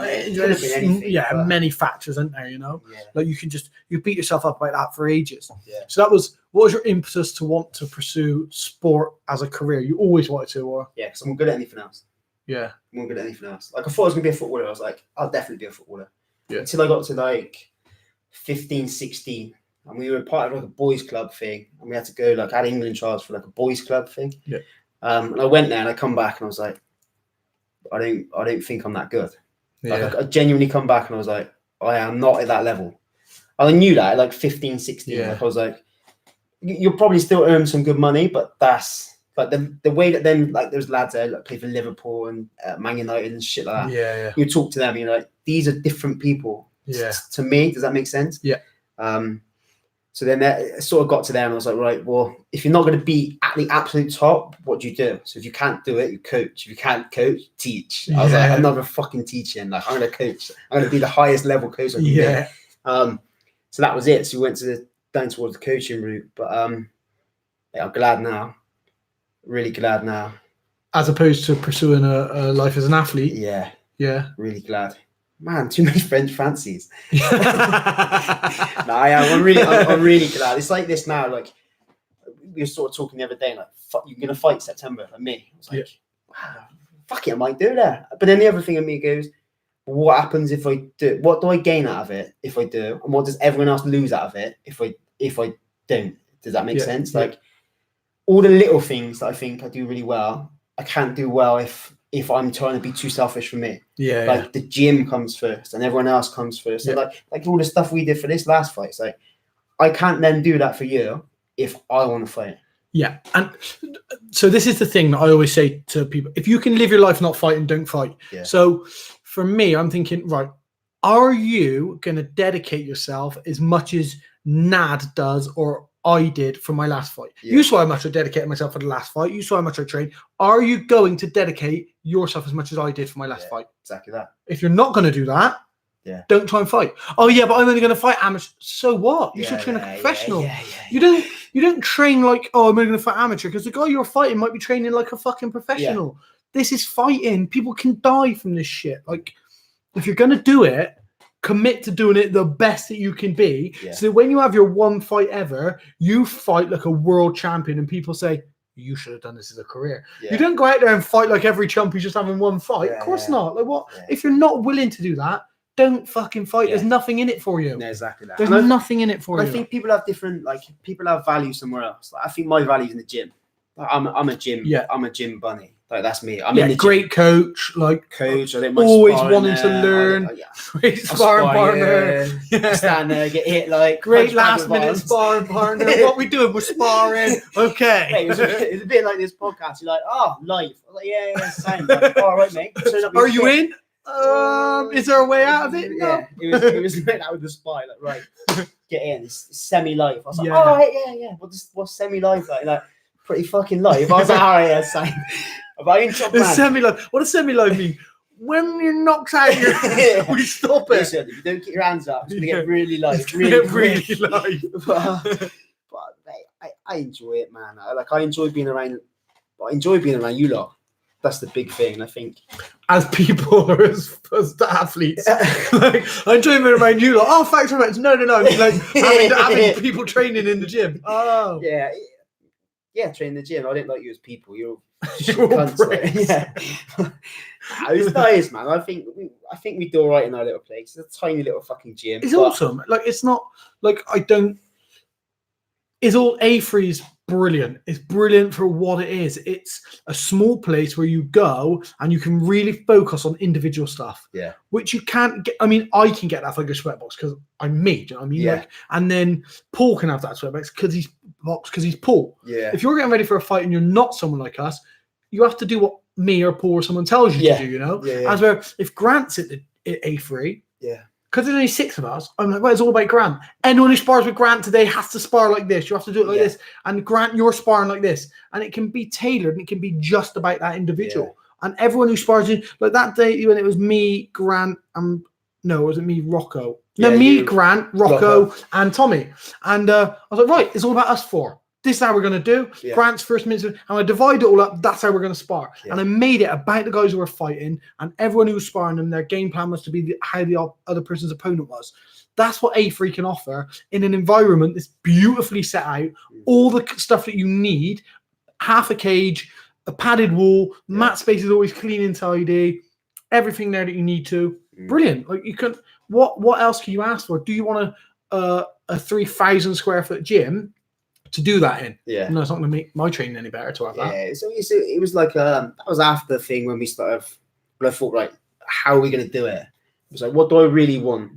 Do I want a massive just mat and nothing really happening, or do I want to be like keep it nice and close? Like the big thing for me is the atmosphere. Like I want to keep it like Chico had it. Like Chico's gym was real cool, but it was so big, so sometimes like you lost the atmosphere. Yeah, exactly. Like, and it, and I didn't want to lose anything. Like, I think people come for the content and they stay for the community. Does that make sense? 100%. Yeah, I agree.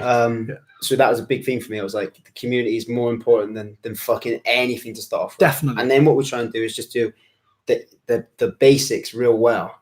Just make it easy. Make everything fucking dead easy. And if you're like we say about Grant, like if your fighting style's like that. That's how you fight it, man. We're not trying to change you. Like use all them things. Like because that's a big thing. You know Kieran Reid? Do you know who Kieran Reid is? The All Black. I know who he is. I know him, they have a big thing like with the All Blacks. So like what gets you to the dance, that's what you should practice. That's the main thing. That's what gets you there. So if you're a good striker, practice that all the time because that's what get you there. Yeah. Don't neglect everything else, but our main focus is do what you're really good at. Yeah. I think it's the same with us in there with regards to everything. Our S&C, like we look after all the rugby boys and stuff like that. It's the same thing. Yeah. Like just do the basics as well as we can do it and try not to change too much. Do you know? Yeah. I mean, so for you, from your point of view, in your work, are you looking to pursue one avenue or you just want to work with as many variety of athletes you can work with? Yeah, I think variety is the spice of life, eh? Yeah. Where did you come up with that? I just think that personally for me, the more athletes I can work with in all the different sports, it's only going to make me better. So it makes me better, then everyone else gets the best bit of the product. Does that make sense? And also, so you can work with lots of different athletes because I guess the principles are the same. As long as you can go away and analyze their sport and know what's going to work for them, you're obviously not going to train a power lifter in the same way that you're going to train an MMA fighter in a strength and conditioning. As long as you can see that, that's fine. And it's up to a coach, an MMA coach or a jiu-jitsu coach or a boxing coach to change the individual elements about making a fighter. You're never like what I like is that you understand. I'm not an MMA coach. 100%. I'm not teaching you how to fight. I'm teaching you how to perform better when you're doing all those other things that make you a fighter. You know, I watch everything. I'm a watcher. Like I fucking watch everything. Like we did it for this last fight. I'm like, man, he does this. He done take down at this. He pushes off a cage. Like, I'm not an MMA coach, but I'm aware of what that looks like. I can see the similarity between this, and this. You know, I can put it together and then try and come up with but technical skill. I'm not a technical coach, man. I can teach S&C. Man, you lift shit and you run fast. That's it. Do you know what I mean? Apart from that, it's fucking everything else is down to the skills. Which is what I like because so many you'll get a lot of guys in strength and condition. In the strength and condition element, who will then start thinking that they're boxing coaches, or they'll be like, "Oh, I don't think you should work your boxing because it's like, whoa, hang on a minute." S&C, strength and conditioning coach, right? Yeah. So if I come in here now as a striking coach and tell you I don't think you should be lifting weights, you're going to be like, man, this is the sometimes where people bump heads. Like I always look at it like you got the kit man, then you got the S&C coach. Yeah. Then it goes up from there. Like we're at the bottom. We're the supplements. So you've got your diet of whatever else you eat. We're the supplements at the bottom. So we only give you the bits you don't get somewhere else. Yeah. Does that make sense? That's a great way of looking at it, really. Yeah. But also because so people would hear what I heard when you say that, and what people would hear is different. You say we're the S&C, we're at the bottom. So people are going to think that the further down the bottom you are, the less important you are. As where I hear, we're at the bottom. We're the foundation. Yeah. That's what I hear. Yeah. So that other people are, and some S&C coaches were, I'm a bit offended by that. Why are we at the bottom, just above the kit man? I'm like, but at the bottom. Listen, I can't fight with gloves on. Yeah. So the kit man's really important. Without gloves on, sorry. I can't fight without gloves on. Yeah. Kit man's really fucking important. Yeah. I can't get in there without my hands wrapped and gloves on. They won't allow me to fight. So the kit man, has very little influence over my whole game, but he's very important. Yeah. The strength and conditioning coach, I can box, I can grapple, I can wrestle, all of those things without a strength and conditioning coach. I can do all of them better with a strength and conditioning coach. So although you've put yourself at the bottom, that makes you a foundation, not one of the lesser, the more inferior, you know? Yeah, and like I always think, like, if we're going to look at it like that, like the foundation with the pyramid, sports at the very top. So if you can do the top end first, you do that first every time. Yeah. Like people say, man, I need to do my S&C. Man, if you've got the option to go and train with a striking coach or your MMA coach or your what if you're a scrummager, your scrummaging coach, go and do that first. Yeah. That's what pays the bills. Come down to us after. Yeah. Do you know what I mean? Like we're always last. Like this is where sometimes I bump heads with people and they're like, the technical coach is like, right, we're going to do this fitness thing. I'm like, I know how to make him fit, man. I don't know how to make him box. Yeah. You teach him to box, I'll get no problem. I can get people fit and strong. No fucking problem. Yeah. But I don't know how to box. So why are you trying to come back down when you're at the top? You're at the very top. You got the best job. You do a tiny amount of work and get the most result. Yeah. We do shitloads of work and get like a little result. Yeah. Like we're in the 1%ers. They're in the 99%ers. Does that make sense? Yeah.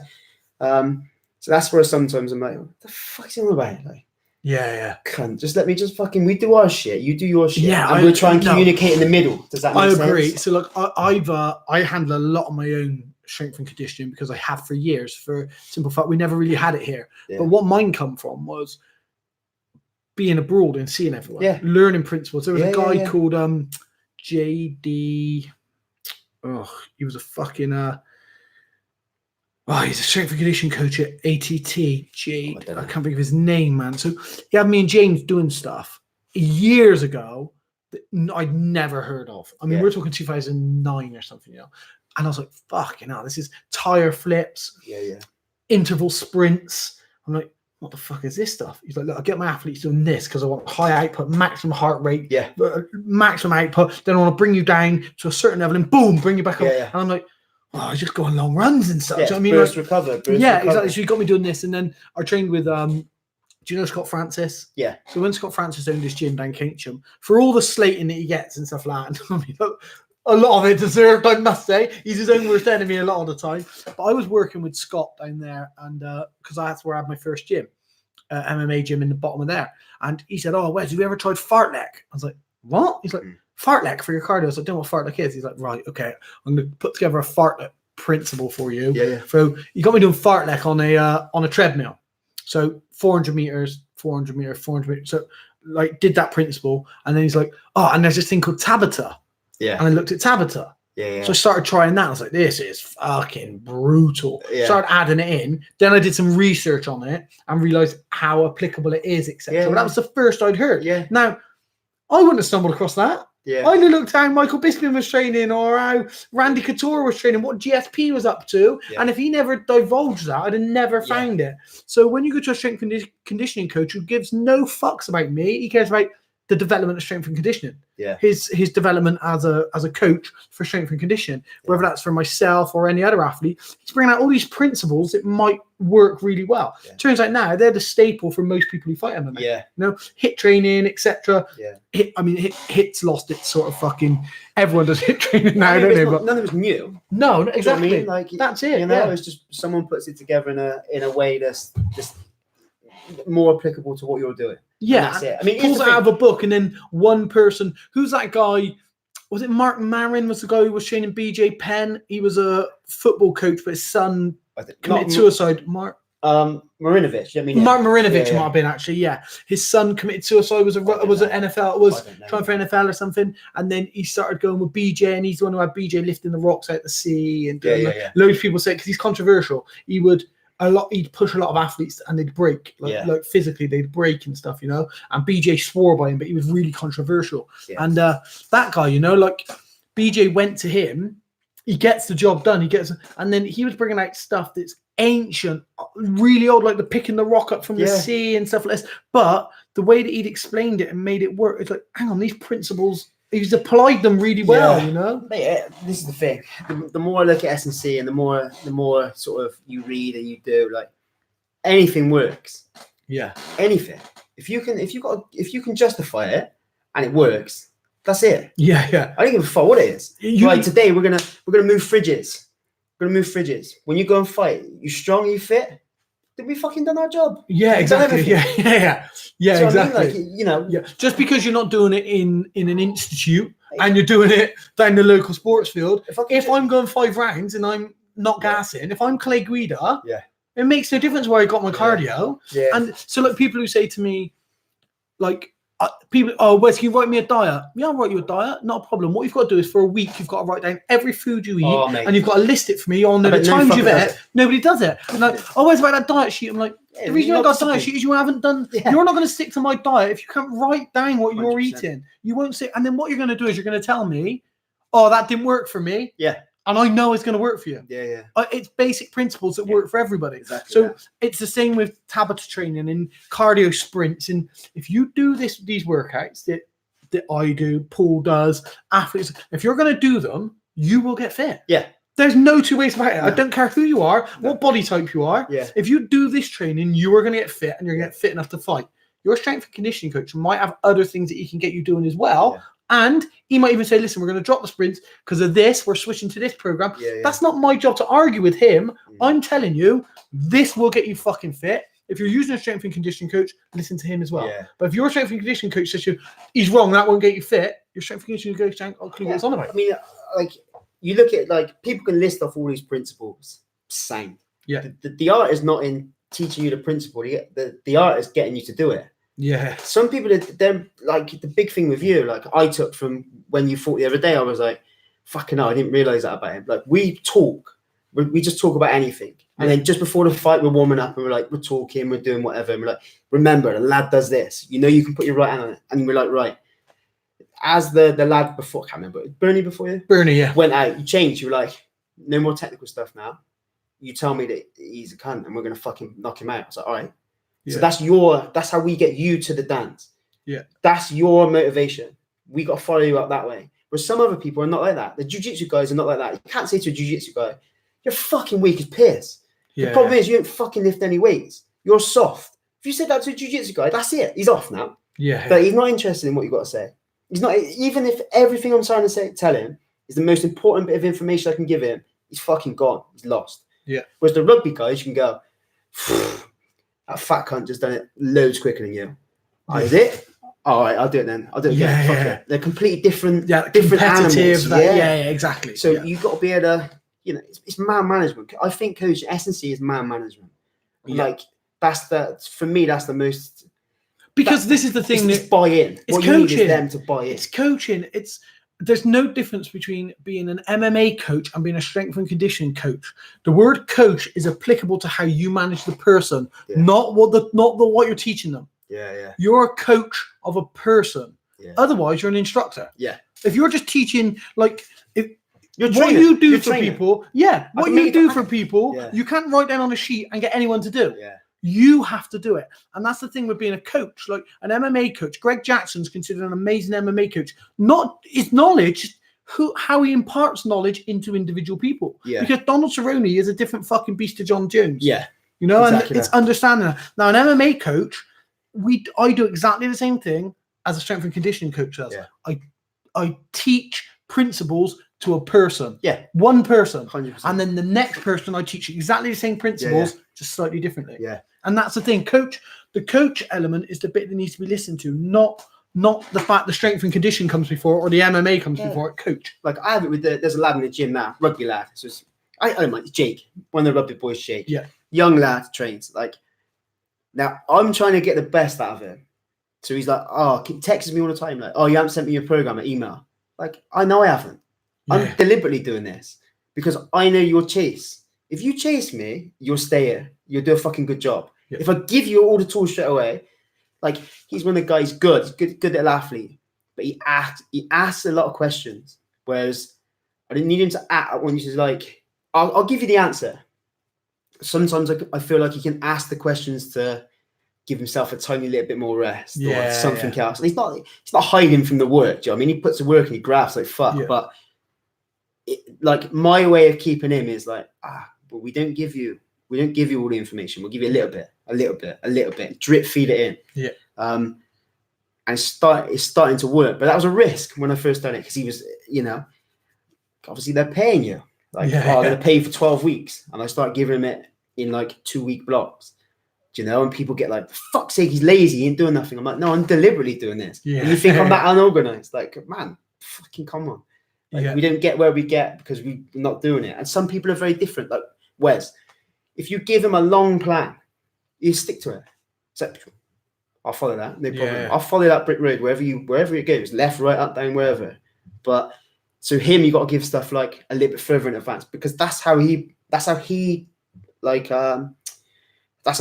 to whatever we're going to give him the best. Does that make sense? And some people don't want to know anything. Like Fluky, the rugby guy, he wants everything's on time. Take your rest. No, I want 4 minutes. I want full rest. All right? On the timer. Everything's on the timer to the dot. Yeah. But some people don't give a fuck. Like Chico. Man, you got to rest. No. I'll go. Like, no, you rest now. He's like, no. I'll go.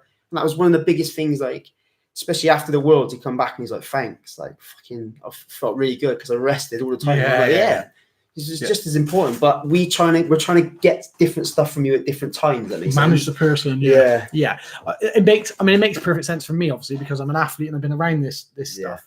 And that was when I first started. That was my big understanding. Is that listen, if I'm doing this professionally. I'm going to be an athlete. Yeah. And for me, I'm one of those people. You don't need to tell me anything. If I come and you tell me to do something, I'm doing it. Yeah. I'm going to do it. And then if it's not working, I'll try and say to you, that don't fucking work. Yeah. We did 6 weeks of this. I didn't say anything, but I did 6 weeks for everything you asked. I didn't ask you why you were doing it. I just did it. It's not working. Yeah. Something's not fucking right.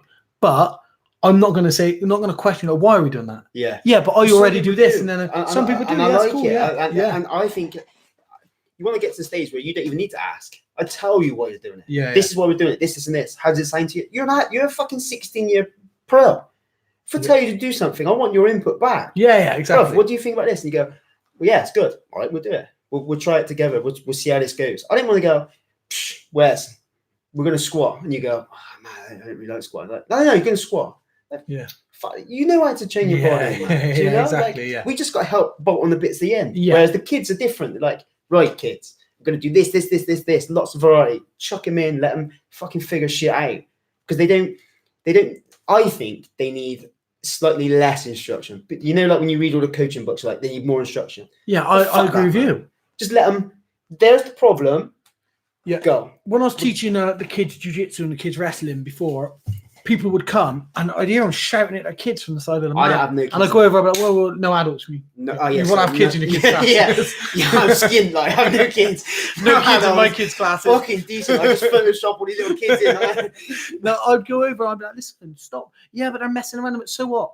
Fuck them. The fact that they're messing around here makes a difference. Exactly. Because they're here. Yeah. The hardest bit is going to be in a minute getting your kids to come here because they're going to be so used to messing around in the park that they don't come here because it's strict. Yeah, let them fuck around. Yeah, in a minute there's going to be 12 people training and there's going to be one kid fucking around and eventually I'm bored of fucking around. What are these lot doing over there? And then they can jump in if they want to ignore what I'm saying. Then I'm going to ignore them. Yeah, I'm not going to say come here, Mike, come here, Mike, come in, Mike, come in, Mike, come in. I'm going to ignore Mike. Fuck Mike. I'll teach everyone else. Yeah. Mike's just a fly flying around. Do you know what I mean? Like, I'll never stop a class because there's an annoying fly buzzing around. Yeah. I'm never stopping a class because Mike's running around. Yeah. Let Mike get on with what Mike wants to do. I'm going to teach the class. Mike is going to get bored of Mike's company. And he's going to think, oh, what are those doing over there? And that's when it's going to click. That might be a year's time. So what? Keep bringing them. Let them get used to Tuesdays and Thursdays at 6 o'clock. This is where they come. And then he knows, I go there, I have fun there, I go there, I have fun there. Yeah. And in a minute, the fun won't be running around, the fun will be joining in the class. You know? I'm of the same opinion. Like, I think they get this big S&C thing. They're like, oh, the beginning levels, fundamentals. And it is. You should fucking enjoy it. Yeah. Man, you fucking pay to be here. Enjoy Exactly, it. It's different when you're a bit older and you're like, fucking, I need to do it because I'm going to fight or because... But even then, you should be enjoying it. Yeah. Like, it should be like... But you enjoy it less. Like, man, I'm going to put on the treadmill and I'm going to run. You're like... Oh, yeah. Do you know? Whereas, like, I think now the big thing for me is, like, and this is another thing we stole from Chica, really, is, like, he's trying to make better people. And, like, that's the big thing. And then, like, the All Blacks, they're trying to make leaders. So everyone there's a leader. And I look at that and I go, yeah, fucking makes a lot of sense to me. So we now try and get the slightly older kids in slightly earlier. Yeah, come in. Come and help the young ones. Just show them this. Just show them that. Yeah. Just show them that. Leave her. And just watch it just grow. Like, grows, man. And these kids they're not a million times, they're not really knowledgeable. Listen, they're fucking knowledgeable enough. Yeah. Just show. Exactly. Just show. If you come to an MMA class that I'm teaching and you've never done MMA before, I'm going to probably put you with Grant or someone. Yeah. I'm not going to put you with one of the guys who knows nothing. Yeah. Like, because then I've got to oversee both of you. Yeah. If I put you with Grant who's had a few fights, I ain't got to think about you all night. Yeah. Don't have to think about you. And then I'll split Grant off and put him with someone so Grant can have a good last half hour or something like that. I'm thinking, like, someone else is doing my teaching. Now, where's you getting me to do the teaching all the time? Yeah, I am. And in a minute, you're going to thank me. You're going to learn.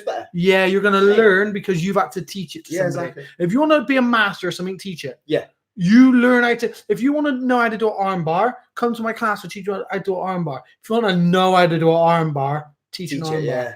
Because you have to break it down. I'm having the same now. So, like, I'm having exactly the same thing with the jits. Like, I'm gradually just doing a little bit more. And it's that. It's exactly that. Teaching. Like, I'm getting my jits are getting better because I'm having to break the movement down. The bits that I missed when I just want to roll, I said, fuck it, I'm just gonna fight. I'm just gonna throw arm bars on from it. Yeah. All the little bits I missed are now starting to come. But because you want to get better at it, that's the thing. You have a drive to get better at it. So, what brought you to MMA? Were you an MMA fan, a UFC fan, or did you get the link through working with people who were into MMA? Yeah, I suppose it's through Matt, through sellers. Yeah. So obviously you hang about with sellers and you're out pissing about and doing whatever else. And he was like, I'll tell you what it was. It was Voisey. It was Sean. I can remember some after I had a bit of a fall out with someone and I was like, I'm gonna fucking go learn to box because if I ever see him, I'm gonna fucking whack him. I've never fought nothing. I was like, fuck, I need to learn. Like, if I ever see him out, I want to fucking knock the cunt clean out. I was like, all right. So I said to Sean, I was like, mate, you need to teach me how to box. Voisey, mate. So he's like, yeah, come down to Andy O'Kane's. Like, I remember turning up at Andy O'Kane's. He's like, if you ever box, I was like, yeah, done a bit with like Sean and that. And he was like, all right then. Pushed me straight in. I fucking filled in. I was like, what the fuck is this? I think he watched me shadow box for about 10 seconds and went, he's clueless. This fucking guy is clueless. And I spent ages walking up and down the fucking ladder and like he had a boxing glove and a stick. Fucking jabbed in the head all the time. But yeah, so went there. That's how it started, and then it was like they obviously looked at him and went, "That's fucking not for you, old mate. Why don't you come and try jiu-jitsu?" I was like, "Yeah, all right, decent." I was like, "Let's have a look what jiu-jitsu looks like." It was like, Chuck Liddell. I'll get a haircut. If I get the haircut, I'm halfway there. So fucking I had this little buzz cut. Fucking mate, I look the kiddie, man. I look the kiddie. So I had that.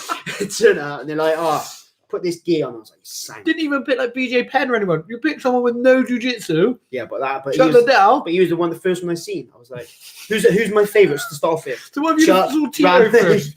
You don't have blonde there. Yeah, but just don't bleach blonde. Yeah. You just saw Rampage version. You blacked up. I'm blacking up my first session. Listen, whatever they were doing, I was doing it. I was going to look like them, whatever. The big chains, the fucking everything. Chemo, you started walking around with a massive cross everywhere. I was like, so it was obviously quite soon after you found Tank Abbott. And you were sorry, mate. I don't need that. But accurate there. But yeah, so started with that and I was like, yeah, put the gear on. I was like, yeah, all right. And then I filled in. I was like, this is it. Like, this is where you got to be. And then, I loved the Talo. Talo was a really good coach. I thought it was real funny. Really funny. Awesome. I really enjoyed it. And then they sort of moved, and then Chico come. And then it took a little bit for me to then, because I was spending so much time with Chile. Because like for me, then it was like, you need to learn this shit first. Yeah. Then you can carry on and do whatever else. And then Chico would eventually start to come and train with Chili as well. And then that was it then. And then I just looked at Chili, looked at Chico then like the big brother, like God. And I was like, man, whatever this cunt does, I'm going to do exactly the same. Whatever he wants me to do, I'll do it. And that was it. And then gradually then that sort of led into the jiu-jitsu guys then were starting to fight MMA and vice versa and stuff. And I was really interested. And then speaking with Chris was working on a job and I was there and he was like, oh, I'm going to fight MMA. I was like, oh, if you want an S&C coach, like I'm not qualified to do nothing, but we'll try it together. It's not going to cost you nothing. We'll just try it. So that's how that started. So I got a couple of years in with Chris, probably 4 or 5 years in. And then I thought, fucking hell, we're doing all right here. Like I'm blagging my way through quite a lot of shit here. We're doing all right. So then it was like, right, we're going to speak to Mickey then. So Mickey, the amateur boxer. So I went to Broad Plain. I was like, look, if you've got any young lads here, I just want one that we can sort of nurture him on and bring him on a little bit.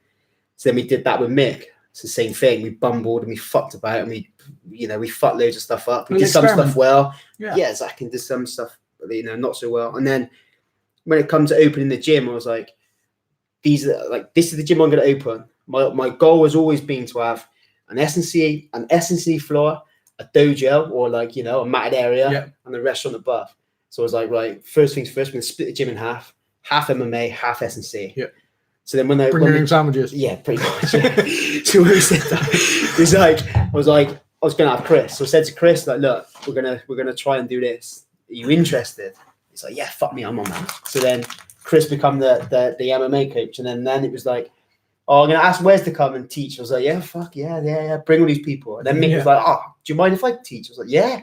So now all of a sudden, like, we've grew something from fuck all, And I know everyone goes, oh, it's got the affiliation. It's like, man, people can be affiliated with us when they pay us the money, man. They don't pay us the money. We're not affiliated with no one, Yeah. But I just enjoyed MMA. I enjoyed being around the people. It's shit for business. Because they're all poor, man. Yeah, exactly. And you don't get paid to fucking fight. You get peanuts. I mean, so there's no money in it. I mean, even at the highest fucking level, there's very few strength and conditioning coaches making big bank off of an MMA fighter, But so what about as an MMA fan? When did you get into watching MMA, or are you even into watching MMA? Yeah, mate. Yeah, big. Yeah. Yeah, watch everything. Watch everything. When did that start? Probably about the same sort of time. So that would have been probably 10 years ago. Mm-hmm. Yeah. Straight to UFC or everything? Yeah, no, straight to UFC. Bellator. No, straight to UFC. Yeah. So UFC first. I was like, Chuck Liddell's hair, and it was like, what's the English version of that? Dan Hardy. I just grew up a bit longer. Direct. Fucking, I'm in. Like 100%. You've made it. So I had a long one. So I had a long Mohican. Like Dan Hardy, I was like, fuck, these. This is what I want to watch. I want to watch these people. These are the best athletes. And then it just so happened that those best athletes were training with the best S&C coaches, because the S&C coaches were gradually starting to work their way in. Joe DeFranco. Mm-hmm. So like everything I do, I look at like Joe DeFranco. I think, fuck, he's the man. Like he's the man. A lot of my session plans, everything, a lot of the stuff he does, I'm like, I can use a lot of this stuff. And then he started to train like some of the guys, like Dan Hardy. And then Dan Hardy fought GSP. I'm like, all right, what's GSP doing? I was like, oh, that's it. And then I was in. So I was in from an S&C point of view. And then I just ended up loving the technical aspect of it after. Does that make sense? Yeah. But then I love watching Rampage, knock people out. Yeah. Rashad, fucking, like, I love them people. I love characters. Like, I'm a character, but like, I love watching Thiago Alves. Yeah. I love watching. I watch him leg kick, and I'm like, I'm gonna kick legs like that. That's the one thing I'm gonna practice. You're just not far off. Can kick a fucking leg. You can cause a limp. Can't do nothing else. Fucking kick a leg. And he's a great guy. Thiago's a great guy. Yeah. Great fucking guy. Lovely guy, mate. Honestly, yeah, really good guy. And so then you were just into fucking MMA. Then started watching. Yeah. Got balls deep. Yeah, mate, fully balls deep. I was fully on. I was fully in. But because that's so I'm an MMA fan. Yeah. I watch MMA. I like Pride. I fell in love with Pride before UFC, probably. Yeah. But lots of people didn't get to experience Pride before their time. I won't really. Yeah. So I loved Pride, and of course UFC was there, so I watched UFC. But I loved Pride. Yeah. And then, but me, I watch everything. So I watch Risen. I watch Bellator. I watch Cage Wars. I watch UFC. I watch. Yeah. The amount of people say to me, "Yeah, I'm a UFC fan." I'm like, "Yeah, but you watch MMA?" Yeah. I'm like, "What?" I'm like, "You watch MMA though? Like what? Like you're a UFC fan? You watch MMA?" Like a lot of people watch MMA now because Conor and Ronda Rousey and stuff. And you think, I mean, that was nearly 5-6 years, like 5 years ago, probably tops, you know. And there's a lot that happened before then. I mean, I get it secondhand through James. Like when James was coaching, he's like, "Oh, no, fought in Pride." I was like, "What the fuck's Pride, man?" And then he's like, "This is Pride." I was like, "Fuck, this is decent." Yeah, it's Pride really was amazing. Good. And then Vanderlei, I watched Vanderlei. I'm like, "Fucking hell, you're the man." Like, you know, I cornered in Pride, and like, I mean, obviously I knew what Pride was. James, I cornered James in Pride when he fought Yoshida. Yeah. On New Year's Eve. They were the big show. It was fucking incredible. Yeah. Like, to have that as my life experience. Yeah. I mean, then the next Pride was the last ever one. So to have as my life experience to have cornered at Pride was fucking amazing. But then, like, I'm just an MMA fan. I love this sport. Is incredible. Like, I absolutely love it. So you see people like UFC fans. I don't discredit them. The sport needs fans. Yeah. I mean, but without them, there is no sport. There is no sport. No. But they need to start expanding, you know, because and find out you should have spotted Conor McGregor 10 years ago when he was fighting on fucking Cage Wars. That's where you people would you need watch to be it? watching. You couldn't back then. Now obviously live streaming technology and stuff is more advanced, so there are options. But if more people can get into MMA, like even like foreign footballers, you wouldn't know who foreign footballers were 20 years ago because you didn't watch foreign football. You didn't watch foreign players play. Exactly. You know, it's gradually getting, like, everyone bangs on about the technology and stuff and everything on ESPN, this fucking app and whatever else. But like, it makes it so accessible to everyone. Like, everyone can watch it. Like, both my nephews roughly know what MMA is. They know what it is. They're like 4 and 5. Yeah, I'm gonna be Conor McGregor. Like, completely different now. You know, when I was that age, all I wanted to do was be Peter Schmeichel. That was it. Me too. I want to be Peter Schmeichel. That was it. Exactly the same thing. Yeah. You know? Yeah, I completely get it. And I just wish that these UFC fans would expand their knowledge and watch more MMA. Because then that's when the money's going to start filtering down, you know, and the monopoly will be taken away.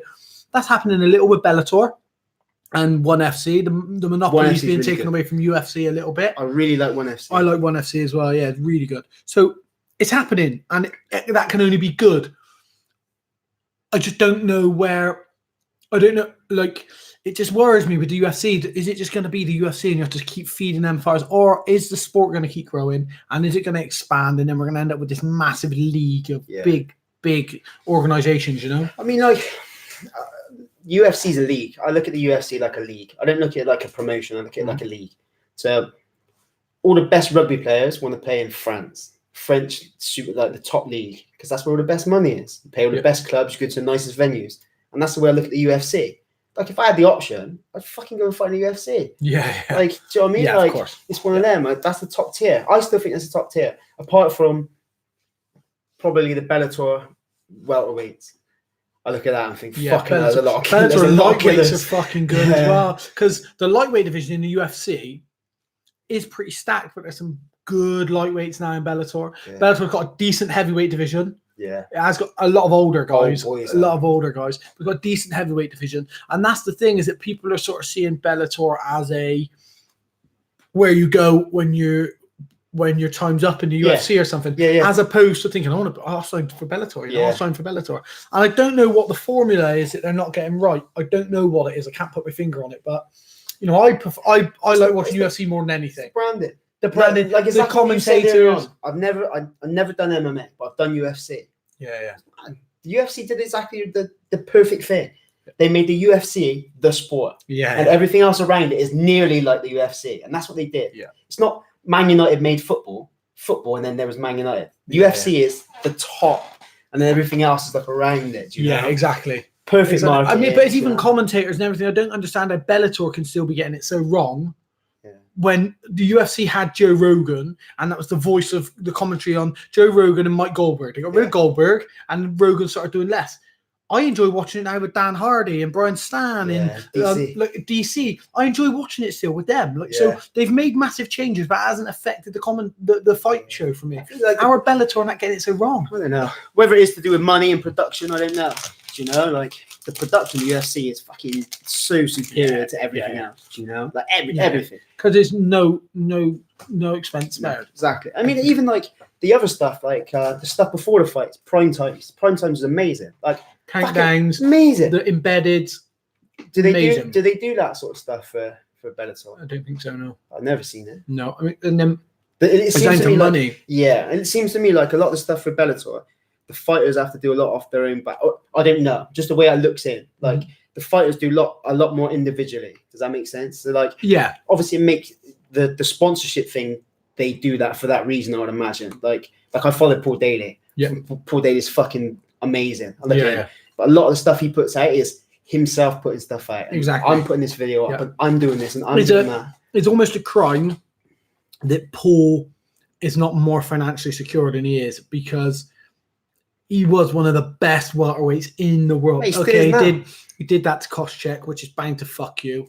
You know, Even but at the same time, though, now, was it? Like really, no, it wasn't in respect, in not when you consider what John Jones has done. You know, it's nothing in comparison. Connor and exactly. all these people. So for me, I think Paul is deserved of being one of the top earners in the sport. Yeah. And it's good that he's at Bellator. People say, oh, in the UFC. I think with sponsorship and stuff, he's going to make more money being in Bellator. And when he was at Strikeforce fighting Nick Diaz and stuff, you know, he's better there financially, because these Reebok deals and stuff will fuck him. Yeah. That'll screw him, you know, because he's probably never going to be one of the top 5 in the world in the UFC. No. His wrestling's not good enough.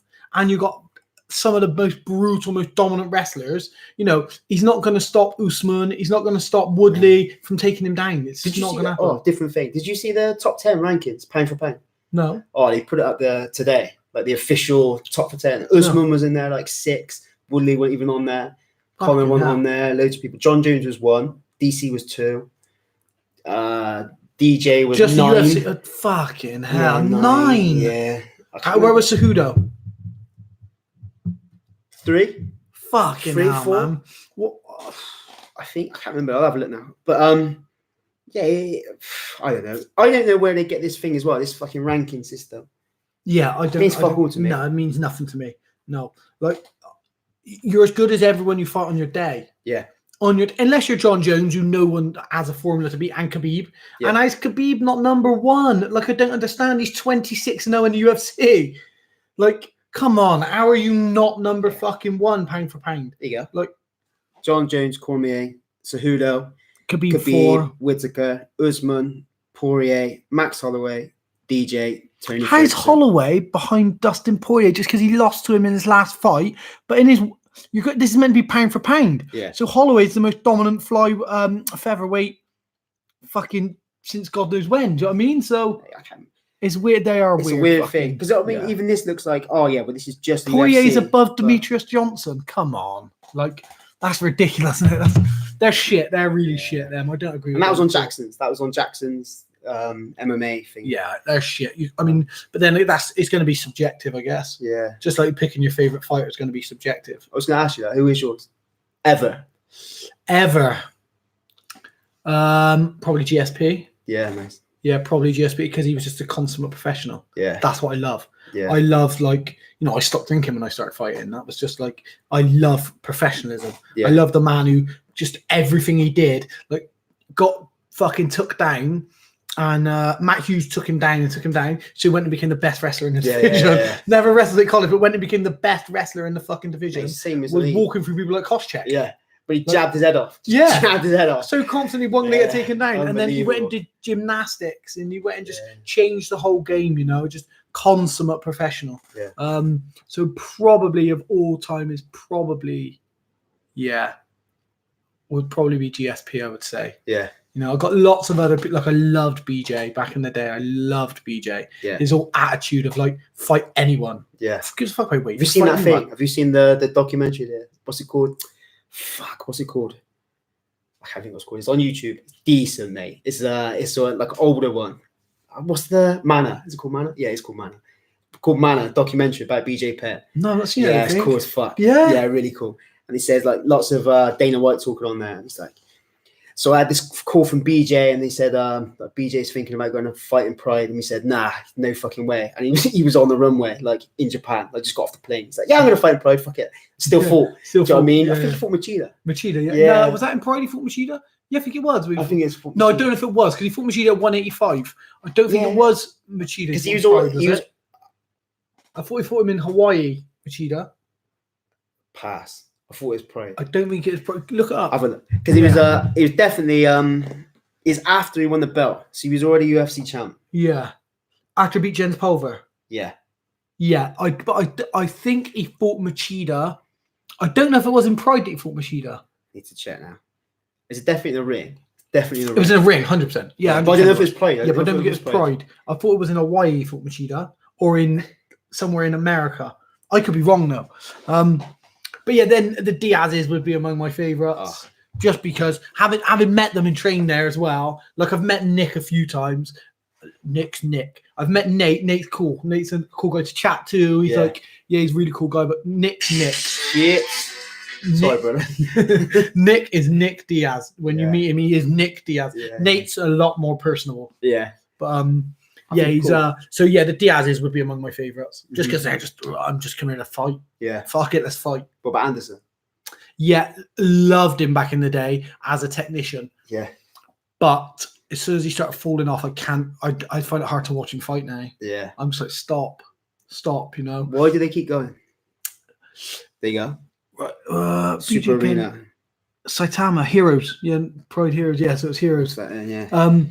Yeah, so I think they keep going for the simple fact they don't have what like myself has or like Cowboy has, you know what I mean, Cerrone, where I do everything I want to in my life. Yeah, and I think these people dedicate so much of their life to that one thing that, listen, there's nothing I've done in my life that replicates walking to that cage. Nothing. Jumping out of planes, jumping off buildings, flying a paraglider, nothing replicates it. It's of his own. It's amazing. It's incredible. You walk in, you're going to fight another man. No matter how much you've trained, the confidence you have in your head, you don't know how the fight's going to go. When that door shuts, there's no feeling like it. So when you've done that on the biggest stage in the world and you've been the most dominant of all time, how do you walk away if you've got nothing else to walk away to? Like, I know if fighting ended for me tomorrow, let's just say they said to me, Wes, we found something on your brain, you're going to be fine, but you can never take a headshot, you can't fight again. I'd be like, okay. Yeah, I wouldn't be devastated. I'd be like, okay, I'm going to concentrate on my stand-up and I'm going to concentrate on my paragliding. I've got this to look forward to. I wouldn't be like, did you see that little thing I shared about Matt Hughes? No. The other day. So Matt Hughes got hit by the train, you know. Yeah. So there's a little bit at the beginning. His wife says, like, listen, he wasn't a nice man. He's not a nice guy. He was a bully, and he used to say all the time, like, I've got no purpose. She's like, we got 2 kids, Matt, right? He's like, yeah, but fighting's over. There's no purpose for me anymore, and stuff like this. And then she's like, it was like when fighting was gone, he had nothing to live for. Well, then he had his train accident, nearly wrote him off, badly injured, and then he was vegetated, came back and had to learn how to walk again, everything. Yeah. And for me, it felt like it was the best thing that could happen to him. Yeah. Because it was like it gave him the fight he'd always wanted. Yeah. He never had anything to replace his fighting. Yeah. That gave him the fight that he needed. As well, for someone like me, I feel like fighting could be holding me back from committing to something else, you know? Yeah, so when it ends and I know it's over and I can put my head on a pillow, comfortable that I'm never going to fight again, I know I can concentrate on other stuff. Yeah. I've got books I want to write. I've got stand-up comedy that I really want to focus on. But at the moment, if I go to bed and think about never fighting again, I won't sleep. Yeah. So there's got to be a point where I'm going to be happy with that. I'll make peace with that. Yeah. Perhaps these people don't have their stand-up comedy and they don't have this to go to. They don't have, and I think that's why someone like Anderson Silva, the hardest thing in the world is to not be great at doing that. Yeah. Do you think they get like almost caught up in that, the being great? Yeah. Do you know what I mean? Like, they're chasing their legacy again. Yeah. And it's like, oh, who are you? I'm Anderson Silva, the MMA fighter. Yeah, like, exactly. What happens if you don't have the MMA fighter on the back? Yeah. Yeah. So like when people say to me, oh, so you're a stand-up comedian? No. Oh, you're still an MMA fighter? No. Yeah. I'm Wes. Yeah.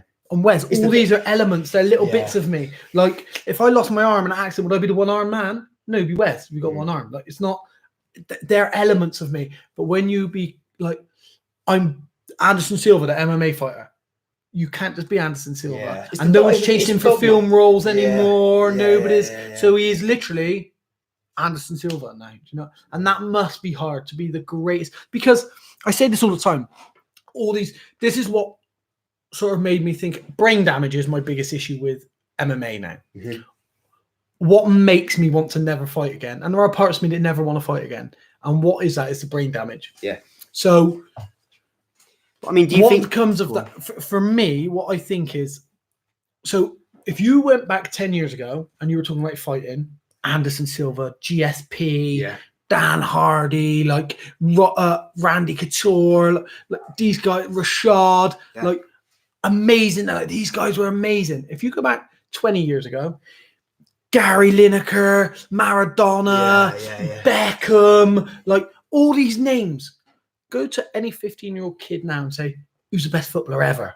They're going to say Messi or Ronaldo. And they're going to say, what about Madonna, Maradona? And they'll be like, who? Like, Maradona. Like, George Best? Like, who? Never heard of him. And they wouldn't have heard of him. No. And if you say, oh, what about Anderson Silva? I've never heard of him. If you heard of Conor McGregor, he's an MMA fighter. He's amazing. Your legacy will at some point only mean something to you. Where do you reckon like Ali comes? Where do you reckon people start forgetting who that is? 10 years? Do you reckon? Yeah, now he's dead. Yeah. Now that he's died, just because this is the only thing his legacy has lasted so long for. And Tyson, the reason their legacy, because it's a one-man sport. Yeah. So it's a one-man sport, boxing, and it's a great sport. So the reason that George Best, etc., lived their legacy, Maradona, because it's a team sport. Yeah. So you've not just got one person talking about them or one group of fans. Yeah. You've got every fan of every player who played for that team, and then every fan of every team who played against them talking about them. Yeah. What you've got with Tyson and people is people who saw Tyson fight. That's going to be a small comparison to people who watch football, you know? So I think you only got 10 years of Ali being dead, and then you'd just be someone who people talk about. It's mad, isn't it? Most of his fights are in black and white. You want to watch black and white? Fuck off, we watch 4K. I watch it on VR now. It's mad, isn't it? Yeah, it's crazy. And that's what made me think about, listen, if I'm 60 and I'm brain damaged, which I'm sure I will be, I've had so much brain impact, I'm sure I'm going to have early onset dementia or something. Yeah. So let's say I'm 60 and I'm brain damaged, am I going to be sat in my chair thinking, yeah, but fought in UFC? Or am I going to be sat there thinking, no one remembers me? Yeah, that was the best thing you said to Tom. Before we went out the other day, you're like, listen, you're going to fight fucking probably 25, 30 fights in your life. The only person who's going to fucking remember them is you. Yeah. I thought, fucking what a great thing to say to someone. Yeah. It's true, though, eh? It's true. Like you enjoy it and then you get the fuck out. So people... So I'm super logical. I think I'm super logical. I take something like fighting and I just approach it really logically. Yeah. I'm like, I'm going to fight. Yeah. I know I'm going to fight. No one's saying to you have to fight, you have to fight. I said I wanted to fight. I've had a fight arranged. I know I'm going to fight. Yeah. I'm not going to get scared about going in and fighting or nervous about going in and fighting. And perhaps I do get nervous, but I approach it logically. Yeah. So I think so in a minute, when I start punching the guy and he starts punching me back, I'm going to be so concentrated and so focused on the fight, I'm not going to worry about the nerves. I'm here to fight. And I might have 20 more fights, but I'm having this fight tonight. Yeah. Let's worry about tonight. Let's not worry about my record and what comes next year or if a UFC contract. Let's have this fight and let's approach this fight. And listen, you're going to have 20 fights in your career. No one gives a fuck about them. Bar you. Don't think about the guys who bought your tickets. Yeah. They're not here because they want your career to go really well. Yeah. They're here because they want to be seen out with their mates having a piss up in your fight. Yeah. Just think, I'm going to have lots of these fights. I'm going to go and fucking enjoy this one. Yeah. How do you change that? I was thinking this the other week. I was like, how do you change the ticket fee? It winds me up. You know when, like you don't have to do it now. You're lucky enough you're in a place where you don't have to do it. But, the amateurs, they've got to sell tickets and shit. Like, how the fuck do you change that? You can't, because there's no... Listen, a show has got a limited amount of numbers that it can sell. Let's say 2,500 seats. Now, if you've been to 3 MMA fights in your life and you're not an MMA fan, you don't care if you never go to another MMA fight in your life. Yeah. Just don't give a fuck. So the only selling point that a show has is your mates fighting. Yeah. That's your only selling point. The only way that you can sell those tickets is get the fighter to do it. Yeah. So the fighter sells tickets or he doesn't get paid. Amateur style, Yeah. So that's the biggest draw is you sell tickets to your mates, they get to come watch you fight. Now, as soon as I sell hardly any tickets anymore. I used to sell 1,000 tickets. There was no MMA shows. Nobody had seen it. Yeah. 1,000 tickets for my first fight because nobody had seen MMA. It was cage fighting. It wasn't even MMA. It's cage fighting. Yeah. They're coming to watch me fight because there's no shows in Bristol. So there's a cage fight in Bristol? Yeah. And where's this fighting on it? So everyone went. Everyone came. Now there's a fight. Well, at least 3 MMA shows every weekend, at least 3 every single weekend. Everyone knows an MMA fighter. Everyone's mates fighting on the show. So, what's the big selling point now? You get to come watch me fight MMA. Yeah, I've seen fight before now. It's not gonna be any different, is it? My brother don't come anymore. It's fucking boring. But even if you win, it's boring. It's just a fucking fight. Like, I'd rather watch it on YouTube. Yeah. So the only way you keep these promotions going is you get the people to sell the tickets, you know? And that's why there's no money. People say, oh, I thought there'd be loads of money now, the sport's massive. I'm like, listen, if I say I want $2,000 to headline your show, right? You say to me, okay, I can only hold 2,500 people. That's what my venue holds. If I pay Wes $2,000 to fight, Wes going to sell all those tickets, 2,500. Yeah. Well, I don't need him to because there's other people who want tickets as well. So therefore, if I've got a guy who's willing to fight main event for 300 quid against another guy who's going to fight for 300 quid, and I can only sell 2,500 tickets anyway, what does it matter how many people Wes can bring in? Yeah. Fuck having him on the show. I just want to make my money. Yeah. So it's a funny game, isn't it? It is a funny game, eh? It's nuts, right? It's just fucking crazy. I wouldn't want to do it. I wouldn't want to be a promoter. No. Fuck that. No, you're nice. You're basically you are literally the asshole, aren't you? If you're a promoter, you're an asshole. Yeah. It's hard work, isn't it? It's hard. Everyone calls you an asshole. No one gives you any thanks. No one gives you any thanks. If you try and push your show too hard, you're trying to be the UFC. If you don't push it hard enough, you're a 2-bit fucking organization. Like what? The fighter's got no fucking respect for you. You're just a platform for them. Do you know what I mean? So, yeah, you're damned if you do, you're damned if you don't, you know? Yeah. It's funny, isn't it? It's a funny thing because it's like, I was going to ask you now, what do you think about the amateur thing, the International Amateur Federation for MMA? What do you think? I mean, why are we giving... It gives a platform for all these amateur guys, but what are we giving them the platform for? What are they getting out of it? There's no money for them. They're not making any money at it. If they were getting a lot of money involved, then it'd be good. But other than that, I think there's no negative to it, other than it can put a lot of pressure on people. It improves the caliber of amateur fighters, but I think what you're doing is you're holding people back now to dominate an amateur field and beat up other amateurs rather than turn them pro. And I think, if you've got 10 fights at amateur, fuck off, go turn pro now. Yeah, you're 10-0 at fucking amateur. What are you proving now? Yeah. Beating people up with this limited skill set. Yeah. Flip, turn pro now, be managed properly, turn pro. There's certainly no downside. I'm not going to say it shouldn't be there, but I think it gets used for people to build a name really big whilst they're beating up people who, like a 10-0 amateur fighting a 5-0 amateur is not a fair fight. Yeah. A 10-0 amateur should be pro. Is that what you think?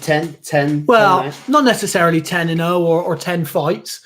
Once you've had enough experience, the skill set's holding you back, move on. If you're in a skill set where you've got great wrestling, you take the guy down, you've got side control, but you can't hammer fist him or elbow him in the face, you're in the wrong skill set. Yeah. Khabib should never fight pro because his skill set doesn't lend itself to fighting pro.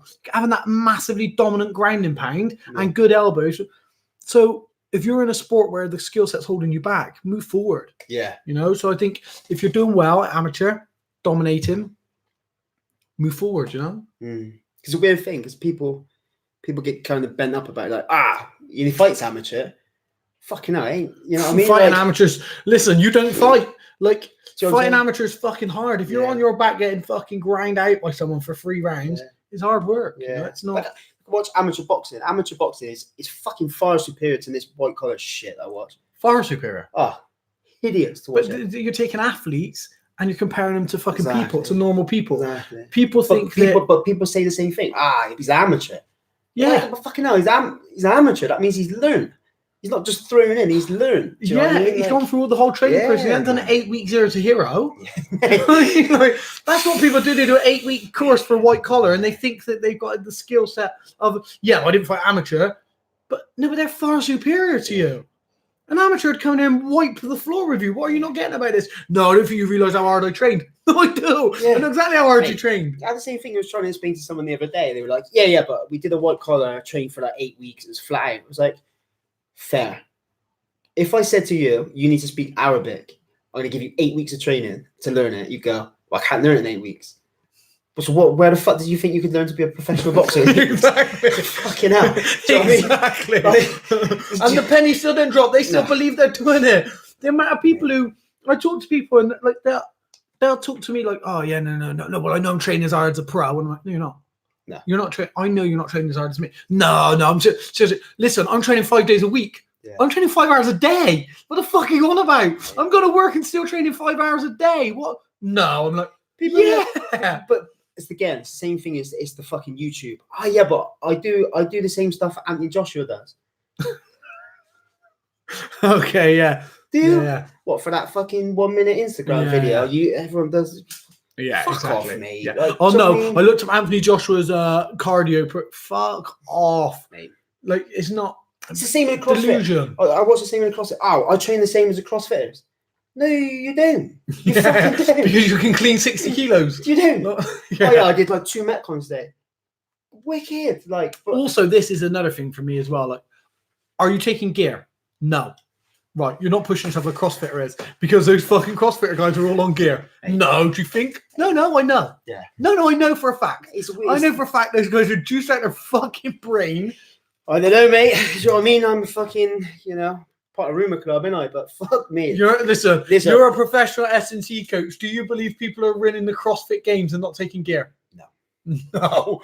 No. Do you believe would you agree or disagree? Over 60% of all professional athletes are taking steroids.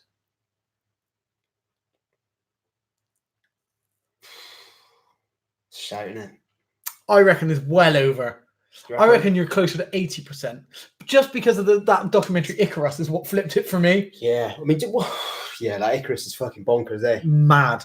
And that Russian guy, can't think of his name. Skripal. Not him. It's not him. The Russian guy on that. Oh, I can't think of his name. Got Karatone off in my head. Not him either. That Russian guy has basically said every Olympic athlete is on juice. They're all taking gear. Hey, it's a weird thing. It's like I'm so far against this. Unreal. I'm like, how's the fucking point? I can, because you go from 100% to 101. Yeah. So you're like, fuck. That 1% I don't even think you do. I think no clean athlete is getting 100%. You're getting maybe 90%. Yeah. You can't because of limiting factors, home life, other commitments. But I think most things of you do. So let's say the top best guys in the world are banging 90%. That's fucking incredible. 90% of your potential. That is fucking amazing. So the people who are taking steroids are getting 100% of their stuff. Lance Armstrong all he was doing was getting 100% of himself. Yeah. He was taking the EPO, but he was getting up in the middle of the night and going on 10-mile bike rides, then getting up into a 120-mile bike ride to keep the blood thin. Yeah, so I think before that, he's 90% mental. I think a lot of us here, like the people that have, you can tell the people that have been on something and then come off are fucking a lot different.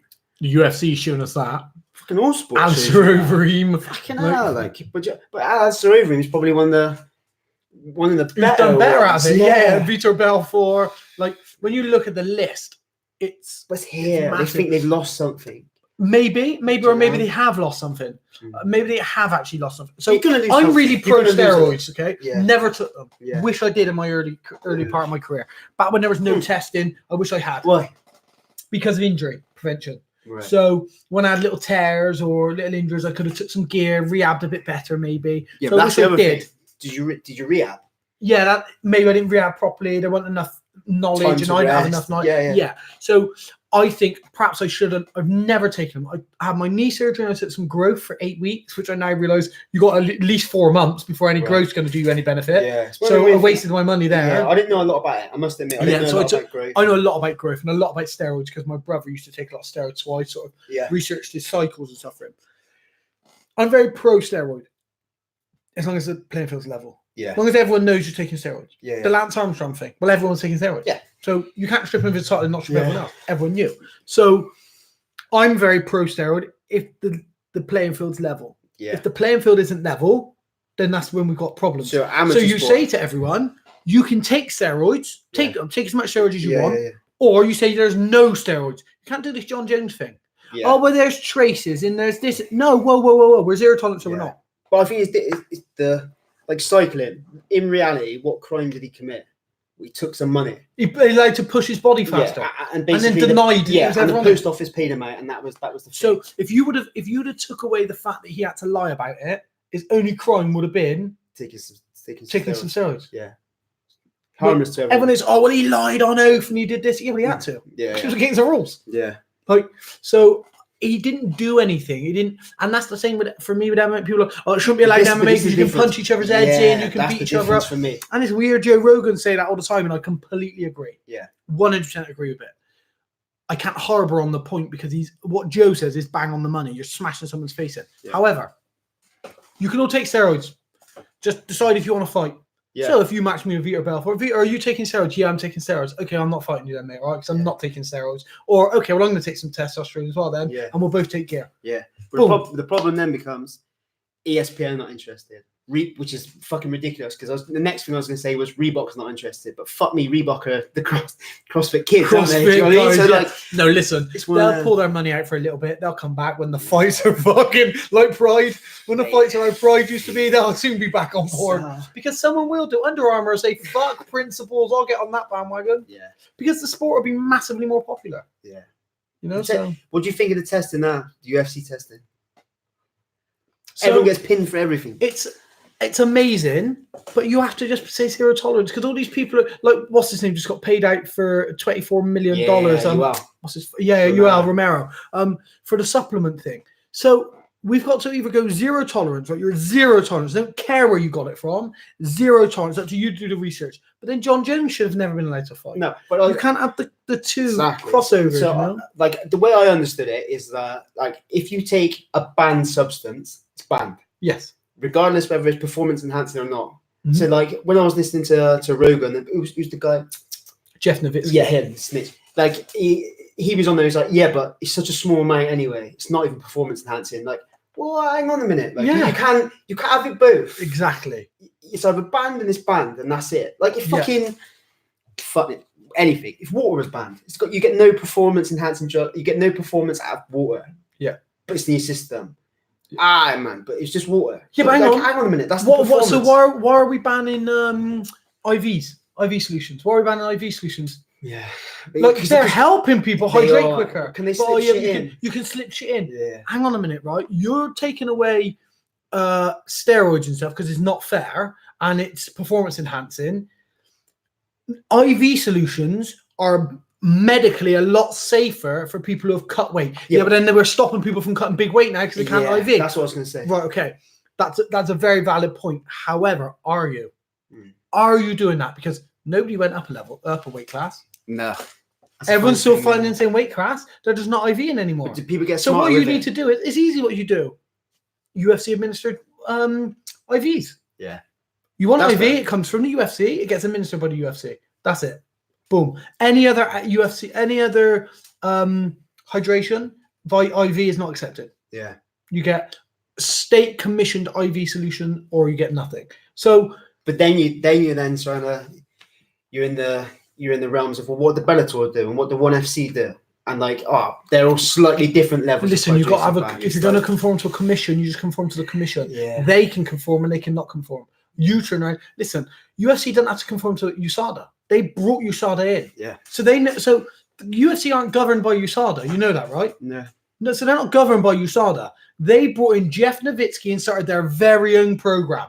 Yeah. Nowitzki followed the USADA rules. Yeah. So they brought in Nowitzki to clean up UFC, which is why people were getting hit and done for stuff that USADA don't usually cover. Because Nowitzki started cleaning up the UFC. Now, he works for the UFC. He does stuff for the UFC. Yeah. But he follows the USADA process as opposed to WADA, because WADA was obviously the Olympic one and people were getting fucking caught using gear, etc. Yeah. So you get into people caught with the trace elements in protein powders, etc. But listen, you take responsibility as an athlete. I'm using this supplement. Okay. Yeah. Have they had any testing? No. I'm going to send mine off for testing. Oh, well, it costs $2,000. Listen, are you a professional athlete or not? Yeah. Don't take the fucking protein there. Yeah. Don't take the protein. What? This is what I can't work out. What the UFC didn't go. Here's our brand. We guarantee it's clean. Exactly. Everyone takes this, but it comes down to money. The UFC make it, you get fuck all. Like, what are they on now? GAT in it or whatever John Jones was on or whatever the supplement, whatever the company's called. Like, they must make so much fucking money from John Jones because John Jones takes it. Yeah. Do you know? Like, whatever. Any of them. But then again, you're taking the money away from fighters again because they can't be affiliated to one person. This is what I'm saying. Yeah, it's fucked. The whole thing's pretty fucked. But it does need clean up. It did need cleaning up if we're going to be a clean sport. Yeah. It did need clean up. It has been cleaned up.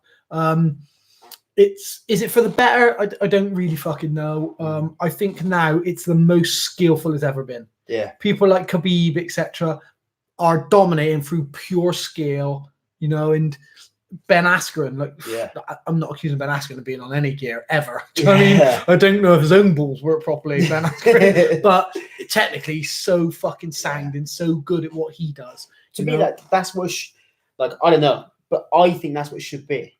But I think it's hard to ask an athlete to perform at that level 3 times a year and to go through 3 training camps that time and keep their body in condition. Mm-hmm. Your lifespan's very short in this sport anyway. So what you're going to find is crowd favorites like Conor McGregor, who people would love to fight 3 times a year, are only going to be able to fight once because their body's fucked. Yeah. So what about a professional rugby player then? He puts his body through that. Not the same. Not the fucking same. He's not getting punched in the head. No, he's not getting kicked in the leg constantly. Yeah, taking a lot of impact. Right. If we spar, how many times you get kicked in the leg if we spar? In one session? Let's say 5 times. In 3 5-minute rounds, you get kicked in the leg 5 times. Yeah. If we spar 3 times a week, that's 15 times in a week you've been kicked in the leg, right? Then how many times do I take you down in a 5-minute round? Fucking loads. Well, let's say twice. So that's 6 times in a 15-minute round. That happens 3 times a week. Okay, so that's 18 times you've been taken down over and over again. Then you got the punch in the head. Then you got the wrist locks, arm locks, leg locks. You're back because you're shooting on me and getting sprawled on. Yeah. There's no way 2 training sessions of full contact rugby and a game a week is the same intensity. Yeah. Because you could go a whole game and not even make a tackle. You can't go a whole sparring session and not get hit. That's true. So it's intense, and I'm not taking anything away from rugby players. It's fucking hard. When it's hard, it's really hard, Yeah. It's not the same thing. A demand on your body, it's just not the same different. thing. It's a different demand. All the strength and conditioning and stuff's the same. Yeah. I'm not saying we're any fitter, we're better athletes. That's all the same.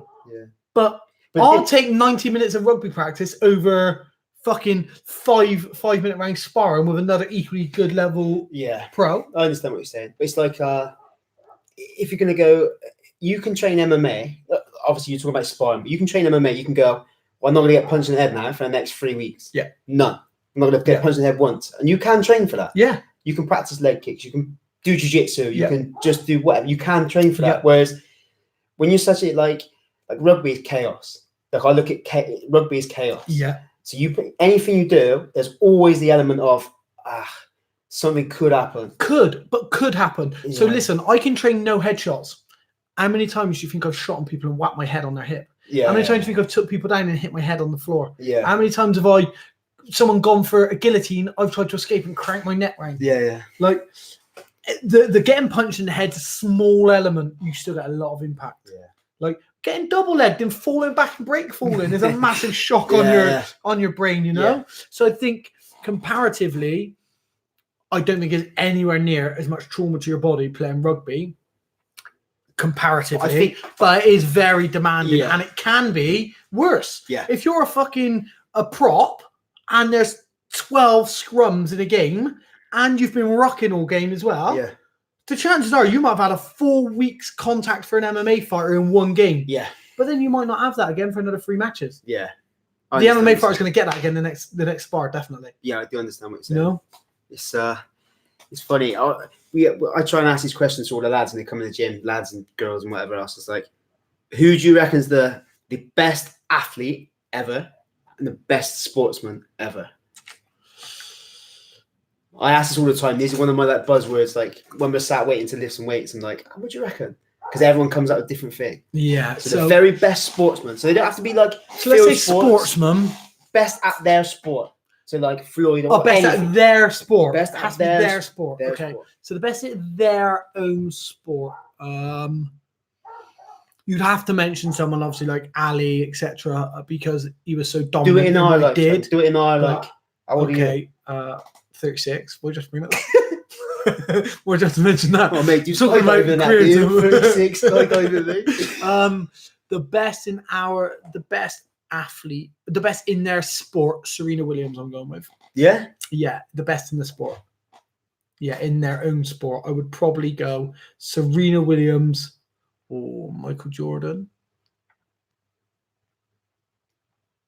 LeBron.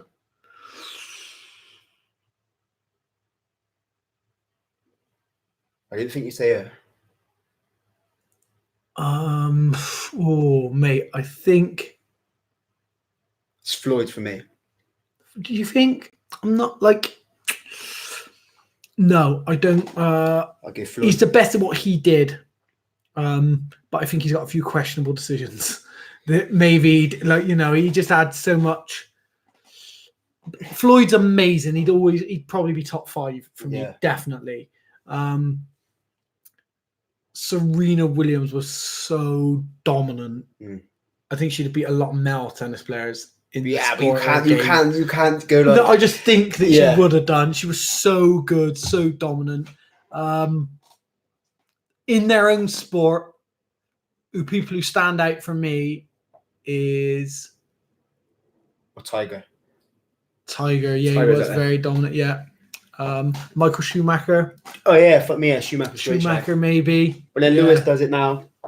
Fucking sport's very different. Yeah, the sport's different. He's not driving the same car. No. What they're driving now is very different. So Schumacher maybe. People, it's very hard. But if you put Schumacher in the car now, but you do the same, I'd imagine he'd. I think he'd walk it. Yeah, I think it's a lot easier to drive now than it was back then. Yeah, I think so much computers involved, So I think it's easier to drive now than it was back then. But then you have some really weird ones who people who. Like Paula Radcliffe and Mo Farah and people you wouldn't really consider, but Mo Farah's amazing. The things you're looking at all he's done to run, but he's dominated that field against Ethiopians and stuff. He's still been Kenyans. He's still dominant.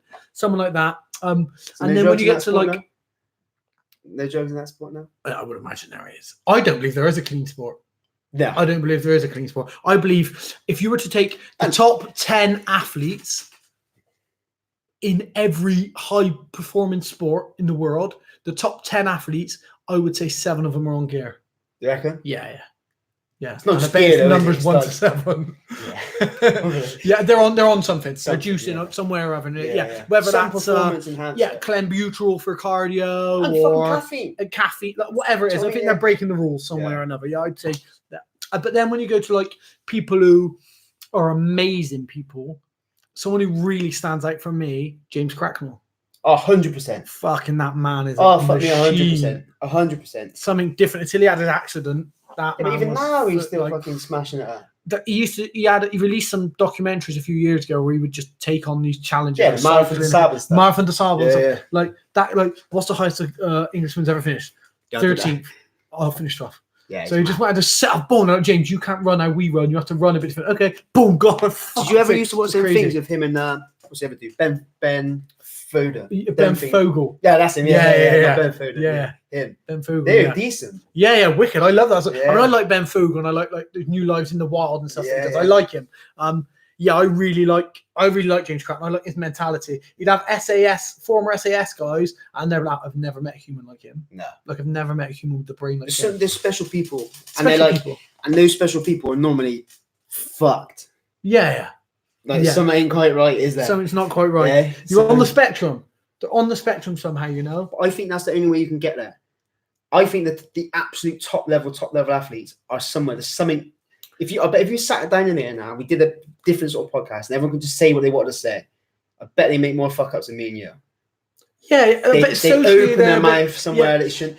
Socially, they're a little bit weird, they're a little bit different, but I think this is the fame. Even if you take the fame away, I think fame makes people weird. I never want to be famous. Yeah. So lots of people strive for fame, which I find really weird if it's not attached to achieving something. No, but they attach fame with money. Yeah, and so, but a lot of people, if you said to people, listen, you could be worth £1 million and be famous, or you could be worth 10 million and nobody knows you, people will take the million and be famous, which I find crazy. As with for me, people think that I want to be known because I do this podcast and I do stand up and I fight professionally. I have no interest in me being famous. Yeah. I love talking to people. I love that you've got a story and you deserve a platform to chat. I'm just arrogant enough to say I'm going to put it out there. Someone's going to listen. I don't think it's arrogance. I mean, like, I can't, for want of a better word, you know? Yeah, that's the thing for me. Like the stand-up comedy. Like, oh yeah, you think you're gonna be like Brendan Schaub? No, I couldn't give a fuck about being like Brendan Schaub. I couldn't give a fuck if nobody ever comes to watch me do comedy. I started writing comedy that I thought was funny. I would go on stage and I was dying to bomb. Yeah, I can't wait to bomb. There can't be any worse feeling. Imagine being stood there. I mean, I've been at nights and people have bombed and I feel sick. I'm like, oh my fucking god. Now I want that to happen to me. And people are like, what? You're nuts. I'm like, no, because it's the most extreme that it can be. I want people to piss themselves at one of my gigs, and I want people to boo me off stage because I've had the two massive extremes. That was the one thing. Like, you know, when I did the 100 things. Yes, that's it. That was the one thing that was on there. I was like, thank fuck, I didn't have to do that. Yeah, fuck that. I did some cool stuff on there, but fucking, I'm glad I didn't have to do that. What would like? I don't know. I wouldn't want to do it. It's bad enough fucking talking on here. Yeah, people say like, oh, I'd rather fight in a cage and do stand-up comedy, and I'm like, but it's subjective. Just write something that you find fun. I've got, listen, I'm in no place to tell someone how to be a comedian. I'm not a fucking comedian. I've done 10 stand-up comedy gigs or something, you know. I've done the Bath. I applied to do the Bath Comedy Festival this year. I got a place, so I did that. And I've done a few open mic nights, and I've done a few not paid gigs, but they're actual comedy gigs. So I'm like a 5-minute or 10-minute slot on an actual comedy gig. And I love it. I can give nobody advice about how to be a comedian. But I'm not a comedian. I've done some comedy stuff. I love writing comedy. But I think it's subjective. I've seen some people and I'm like, you are fucking crap. I wouldn't want to follow you. They're a comedian in a night. Yeah. I was like, on the TV. I can't grasp it. Yeah. Kevin Hart's the #1 selling comedian in the world. I watch a lot of his stuff and I'm like, nah, I'm missing it. But I don't think it's funny here. I think it's funny there. But possibly, but then I'm still watching. I'm not. It's still not. And okay, he's got a lot of black reference jokes, which are going to be a lot more funny if you're from that culture. So I agree with that. No, I mean, like, even in the building. I mean, like, it's like when you go to watch comedy live, you laugh because everyone else laughs. Do you know? Right. So this is the thing. So I've done open mic comedy gigs, and it's literally me, and there's 5 other comedians who are all there to do the open mic. Yeah. And then I've done, and the set is like, I've got a couple of chuckles. I've done exactly the same 7-minute set on a comedy show where I've been asked to do a 5-minute slot or a 7-minute slot. I did it, laugh. I've shown you the video, right? Yeah. I get laughs, I get claps, and I'm like, that fucking worked shitting out of the room. Yeah. But people have come to laugh. Yeah. So if you go to a venue thinking I'm going to have fun and go to a comedy, you're already in a mood to laugh. We went to watch Bill Burr. Fuck me, I was laughing my head off. Yeah. And then we watched the same thing back. It was on like on the Netflix or whatever. And I was like, it wasn't as funny as when I watched it. Yeah. But I'm sat on my own. Dog on my lap. Like we've got, you know, the environment's different, you know. The atmosphere, the great comedians, this is from a comedy fan, not from any other knowledge. Great comedians have an aura. They create the atmosphere in the room that you're there. As soon as they walk on the stage, you're like, oh, this fucking guy. And just like Mickey Flanagan, I find amazing when I've seen him live. Only once or twice I see him on the TV and I think you're fucking brilliant. You know? John Bishop is another one. I don't really rate John Bishop on his stand-up shows. Put him on a panel show. Yeah, love him. Funny, Love him. And then Sean Locke. Sean Locke is amazing on 8 out of 10 Cats and stuff. Yeah, he's funny. Not a massive fan of his comedy. You know? Other people, Tim Vine. But they're like responsive, aren't they? They're like quick. Yeah, quick-witted, exactly. Yeah. Now that's the sort of thing that I appreciate as well. I consider myself to be like that in social environments. Yeah. I feel like if there's someone who's going to take the piss or pick up on something, it's me. So I respond really well to that. I like it. But mate, the best some chat people ever. Sometimes don't put out good comedy specials. The best chat ever was when Ricky was in the changing room and you looked up, he was like, then 92 fucking slits in your eyebrows. I was fucking laughing my head off. It's the funniest thing I've ever seen. Fucking the funniest thing I've ever heard. But man, that was another big thing. Like I realized from you guys. I mean, it comes from your own personality. It was when you're in changing rooms, they're weird places, aren't they?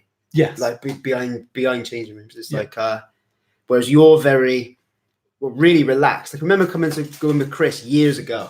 Fucking I can't remember where it was now. But I was like, God, this isn't what I thought it was going to be like. Like I thought everyone would be crawling up the walls or fucking whacking shit at us. And they weren't.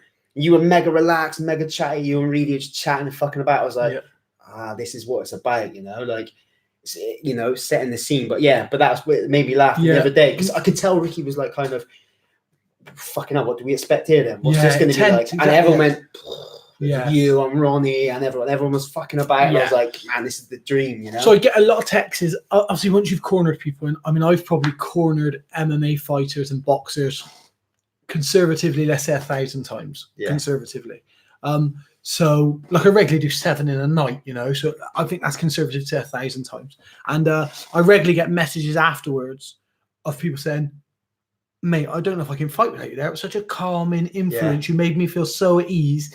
And it's, I mean, when you've been in the environment, what you expect it to be and what it is are two completely different things. But you can go in and you can create the environment to be a really lonely, enclosed environment. And then, again, the logical thing, I'll sit down. When I go to wrap people's hands, I talk to them. I'm like, what's your game plan? Stop, shut up, it's not your game plan. Boom, basics, keep it this. What happens if anything goes wrong to the game plan? Oh, we're going to get back to the game plan. Boom, simple. Just make it nice and simple. And I'm like, listen, it's just a fucking fight. That's all it is. It's just a fucking fight. You're going to get punched in the face. It's going to hurt when you get punched in the face. But you've trained to get out of it and you've been in that position 1,000 times. You know how to get out of anything they do to you tonight, you know how to get out of. It's just a fight. Let's not make this something that it's not. You're going to build it up to be a massive event. In the end, you're going to have your fight. You're going to move off, and the next person after you is the people that are going to care about that. It's just a fucking fight, you know? So I try and approach it logically, and people have said to me before, you're really calm and is a really relaxed influence. Obviously, I don't appreciate that myself because I'm just being me. You know, I don't go out of my way to be calming to people. I just take the piss out of you, even though I'd be like, where's he fighting him at? So what? You coming in with 2 slits in your eyebrow? You're getting the 1992 quip. That fucking don't care if you're fighting or not. You don't walk in here with a fucking man bag on, and I'm not going to mention it. You know, it's just how it is. Listen, brother, it's 2 hours 42 minutes. We better wrap this bitch up, right? Well, we got 5 o'clock. Fuck. I'm pretending I got something to do. I got a private at 7. So, mate, listen, thank you very much. Amazing to have you on. I knew you'd be amazing on there. We didn't talk about any of the things that I thought we were going to talk about, like last week's UFC and stuff. So we'll do this again soon as well. You were the first live video. They're watching. People's watching. You were the first ever live one. So thank you very much, mate. Thanks, and we'll get you on soon. Anything you want to drop, things that people should follow, etc.? No. Yeah, so fuck his gym that he's trying to build and stuff then, guys. Don't worry about it. It's one of them things, isn't it? Everyone knows where we are. It's a little place. We try and keep the dickheads away, and that's it. There's going to be links and stuff. I'll put links up when I put the photo out and stuff on Instagram. A3 Academy and stuff. Follow it. I tag it all the time, etc. Follow Ben. Keep up to date with what he's doing. Other than that, as you've seen, hopefully he's funny, he's cool. It's been absolutely brilliant, mate. So thank you very much. Thank you. We'll catch up again.